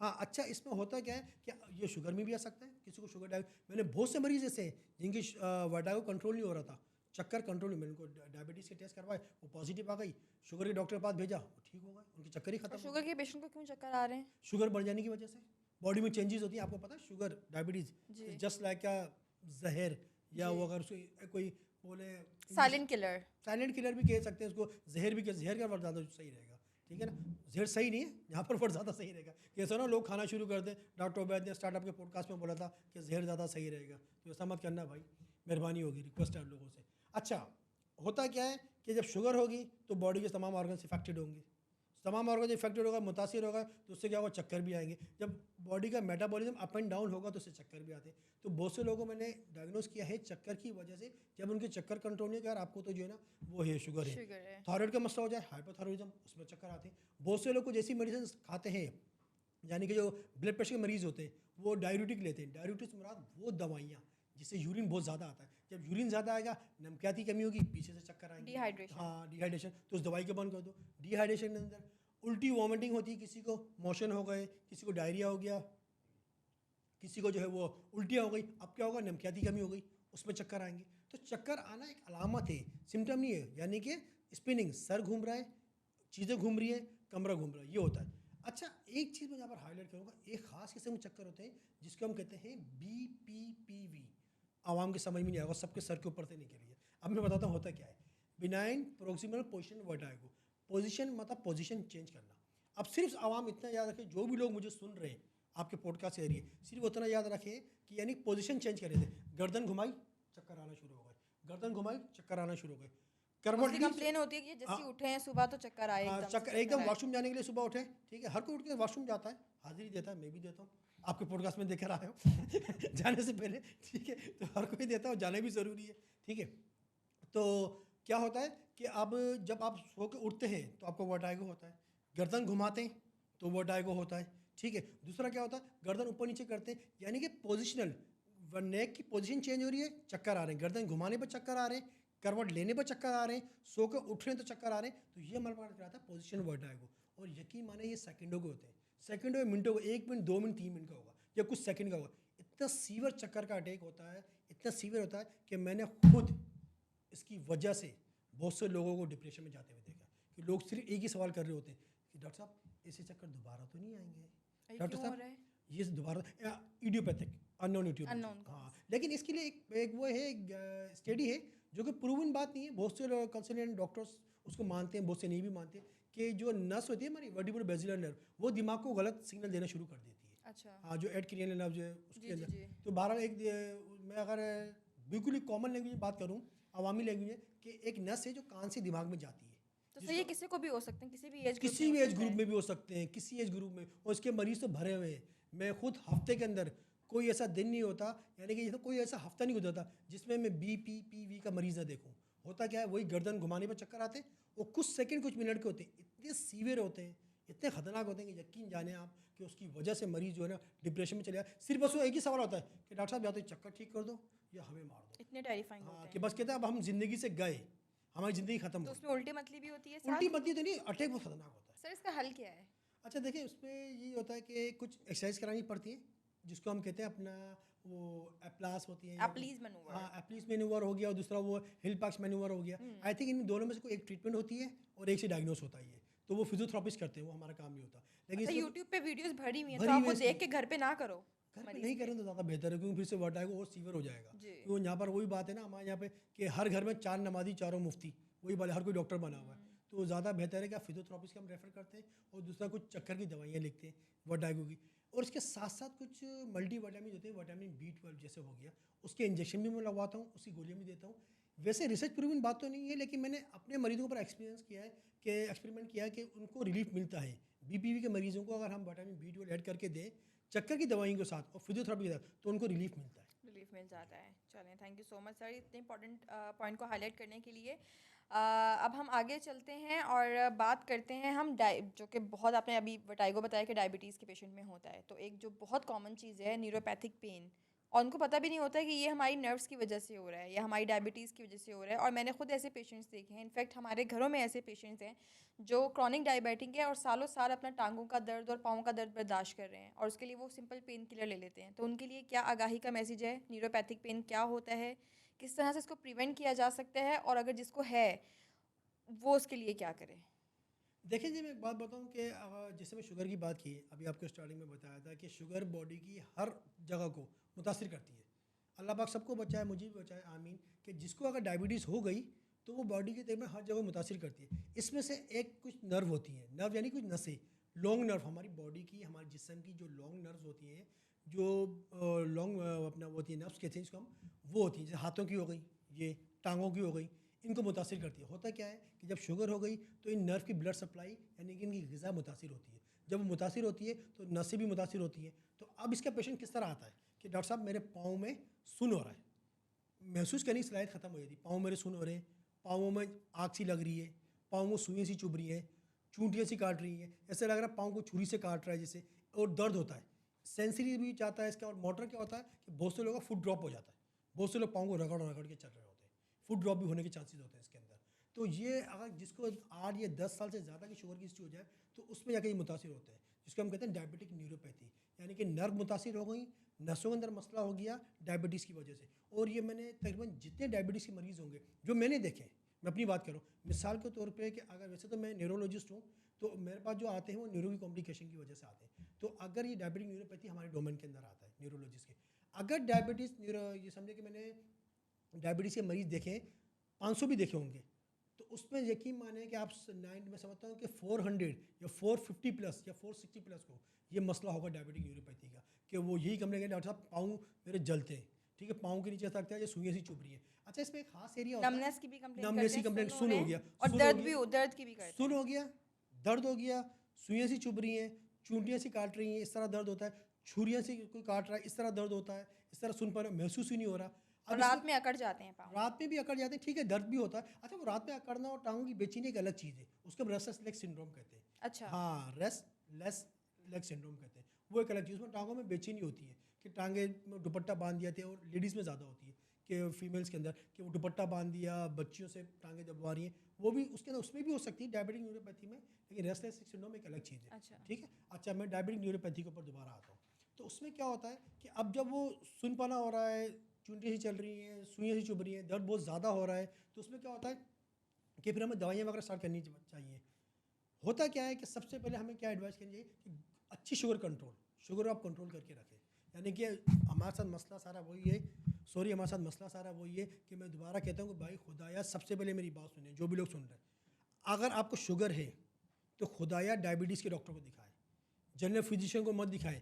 इस वक्त मैं समझता हूँ 50% पॉपुलेशन ऐसी है शुगर की, जिनको डायग्नोस शुगर है, जो डायबिटीज़ के मरीज़ है, किसको दिखाते हैं? जनरल फिजिशियन को। ओ भाई इसका डॉक्टर अलग है जिसको हम कहते हैं एंडोक्राइनोलॉजिस्ट। और आप उसके गूगल पास फॉलो अप रखना भी बहुत ज़रूरी फॉलो है। अप भी लोग रहना बहुत फॉलो एक ज़रूरी है। दफ़ा ये भी सर मैं यहाँ पे हाईलाइट करना चाहूँगी कि लोगों की एक दफ़ा इंसुलिन या वो टैबलेट्स स्टार्ट हो जाती हैं, उसके बाद भूल गए, उसके बाद कोई फॉलो अप ही नहीं। तो इनका फॉलो अप इस पे भी आप प्लीज़ एक अवेयरनेस का मैसेज दें कि उनका फॉलो अप आपने रखना है पूरी ज़िंदगी। बिल्कुल, इसमें क्या होता है कि अगर किसी को डायबिटीज़ हो गई तो मैं समझता हूँ हर 1 साल बाद आपको, या 6 महीने बाद या 1 साल बाद का इस तरह कोई कॉन्सेप्ट है कि आपको अपनी आँखों का टेस्ट करवाना है। हर 6 महीने बाद या 1 साल बाद आपको अपने दिल का एको करवाना है। हर 6 महीने बाद अपनी स्किन का जो है ना आपको ख्याल रखना है, स्किन का चेकअप करवाना है, सॉरी डर्मेटोलॉजिस्ट से। आपको ज़रूर ये चीज़ दिखानी है क्योंकि शुगर की बहुत ज़्यादा कॉम्प्लिकेशन होती है।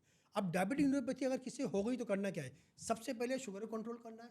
शुगर को कंट्रोल करने का मतलब है जो भी आपके एंडोक्राइनोलॉजिस्ट हैं, जो शुगर के डॉक्टर हैं डायबिटीज़, उनके पास आपको प्रॉपर अपना फॉलोअप रखना है कि कब दवाई लेनी है, कब दवाई नहीं लेनी, किस तरह क्या क्या एहतियातें करनी है हमें, नंबर 1। नंबर 2, वो कहते हैं ना अपने पाँव रोज़ाना आपको धो के सोने, पाँवों का ख्याल अपने चेहरे से ज़्यादा रखना है। आजकल हम लोग चेहरे पे लगा रहे थे ना फला ब्यूटी क्रीम जो लगा के सोते हैं, बानिस्बत इसके कि आप चेहरे से ज़्यादा अपने पाँव का ख्याल रखें। और रोज़ाना जो आपको अपने पाँव धोने और इस तरह धोने कि पाँव के बीच की जो उंगलियाँ होती हैं ना, ये पाँव जिस मिसाल में मेरा पाँव है तो इसकी बीच की जो उंगलियाँ हैं इसको जहाँ पर धो साफ करना, क्योंकि इसके दौरान अक्सर बस क्या होता है मेल जम जाता है। जब मेल जम जाता है वो इन्फेक्शन कॉज बन जाता है। ओह। अब उसको डायबिटिक न्यूरोपैथी हुई है, उसको बिल्कुल सुन हुआ है, वो इन्फेक्शन बढ़ते बढ़ते बढ़ते बढ़ते उसको पता ही नहीं चला। अब जब इन्फेक्शन बढ़ जाता है, छाले हो जाते हैं, वो ज़ख़म बन जाता है, फिर वो 1 या 2 महीने बाद डॉक्टर साहब ये तो ज़ख़म ठीक ही नहीं हो रहा हमारा। अब या तो बार बार आपको जो है ना अपने रोज़ाना अपने पाँव धो के सोना है और पाँव की जो उंगलियों का बीच का हिस्सा उसको साफ़ करना है।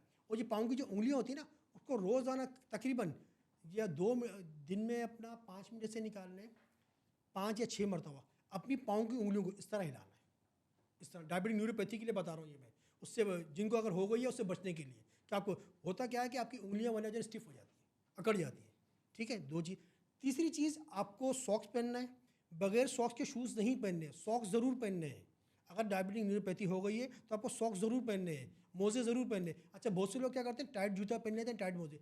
ना ही टाइट जुराबें पहननी है, टाइट मोज़े नहीं पहनने जो कि टाइट होते हैं फिटिंग के, वो नहीं पहने, और ना ही टाइट जूते पहनने। ठीक है, और इसके साथ साथ क्या होता है कि आपको अपने पाँव को देखना है रोज़ाना, देख के सोना कि मेरे पाँव में कोई ज़ख़म तो नहीं हो रहा है। ये आपको रोज़ाना देख के सोना है अपने पाँव को, अगर आप डायबिटीज़ हैं तो।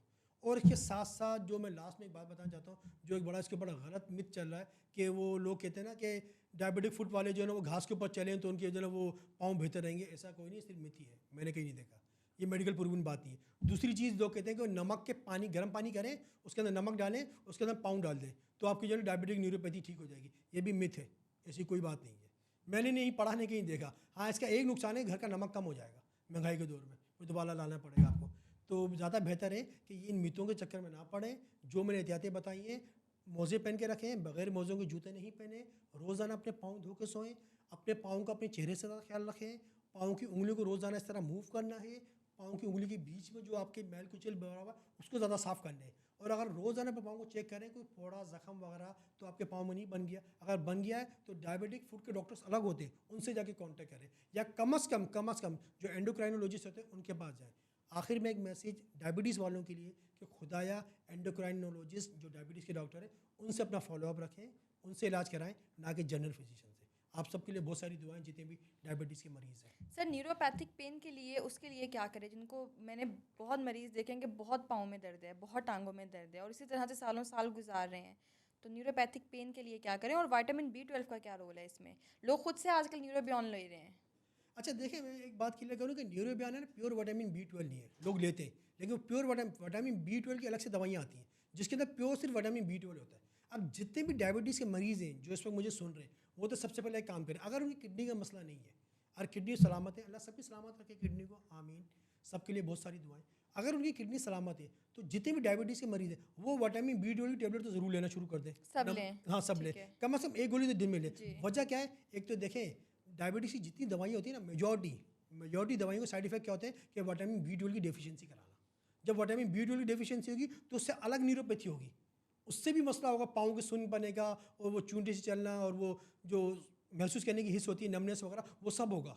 तो लिहाजा एक तो विटामिन B12 आप डायबिटीज़ की दवाइयाँ खा रहे हैं उससे कम हो रहा है, तो मैं उनको यही मशवरा देता हूँ जितने भी लोग हैं जो डायबिटीज़ की दवाइयाँ ले रहे हैं वो विटामिन B12 की गोलियाँ भी साथ साथ लेते रहे। और विटामिन B12 अगर खुराक की बात करें तो खुराक में हमें मिलता है वो बीटरूट होता है ना चुकंदर, जी जी जी। हाँ उसके अंदर मिलता है प्योर विटामिन B12। अच्छा। और बकरी की कलेजी के अंदर, लोग बकरे का गोश्त खा रहे होते हैं, यहाँ मैं कहता हूँ कि बकरी की जो कलेजी होती है ना उसके अंदर विटामिन B12 मिलता है। ठीक है, जो डायबिटिक मरीज़ है वो चुकंदर तो नहीं खा सकता क्योंकि उसके अंदर जो है ना वो मिठास ज़्यादा होती है।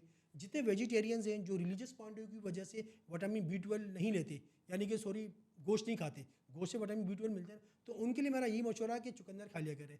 वो पालक के अंदर विटामिन B12 होता है, चुकंदर में विटामिन B12 होता है। और जो डायबिटीज़ के मरीज़ हैं वो तो आज से ही, जब भी मेरा प्रोग्राम रिलीज़ हो तो आप जो है ना वो मेरा विटामिन प्रोग्राम सुन B12 के खाएं। विटामिन B12 स्टार्ट करें। अच्छा सर, आपने बहुत सारे प्रिवेंटिव मेजर्स बता दिए और ये भी बता दिए कि जिनको है तो उसकी प्रोग्रेशन को स्लो कैसे किया जा सकता है। तो सिम्टम्स को ट्रीट करने के लिए कोई मेडिकेशंस हैं हमारे पास कि जो लोग कह रहे हैं कि चूंटियाँ चल रही हैं, टिंगलिंग सेंसेशन है और उससे रेस्टलेस हैं और पेन है स्पेशली, क्योंकि पेन के मरीज़ मेरे अपने घर में हैं कि जिनको डायबिटिक न्यूरोपैथिक पेन है, तो उसके लिए इसकी कोई मेडिसिन हैं जो न्यूरोपैथिक पेन रिलीवर्स आती हैं और वो सेफ़ हैं देना?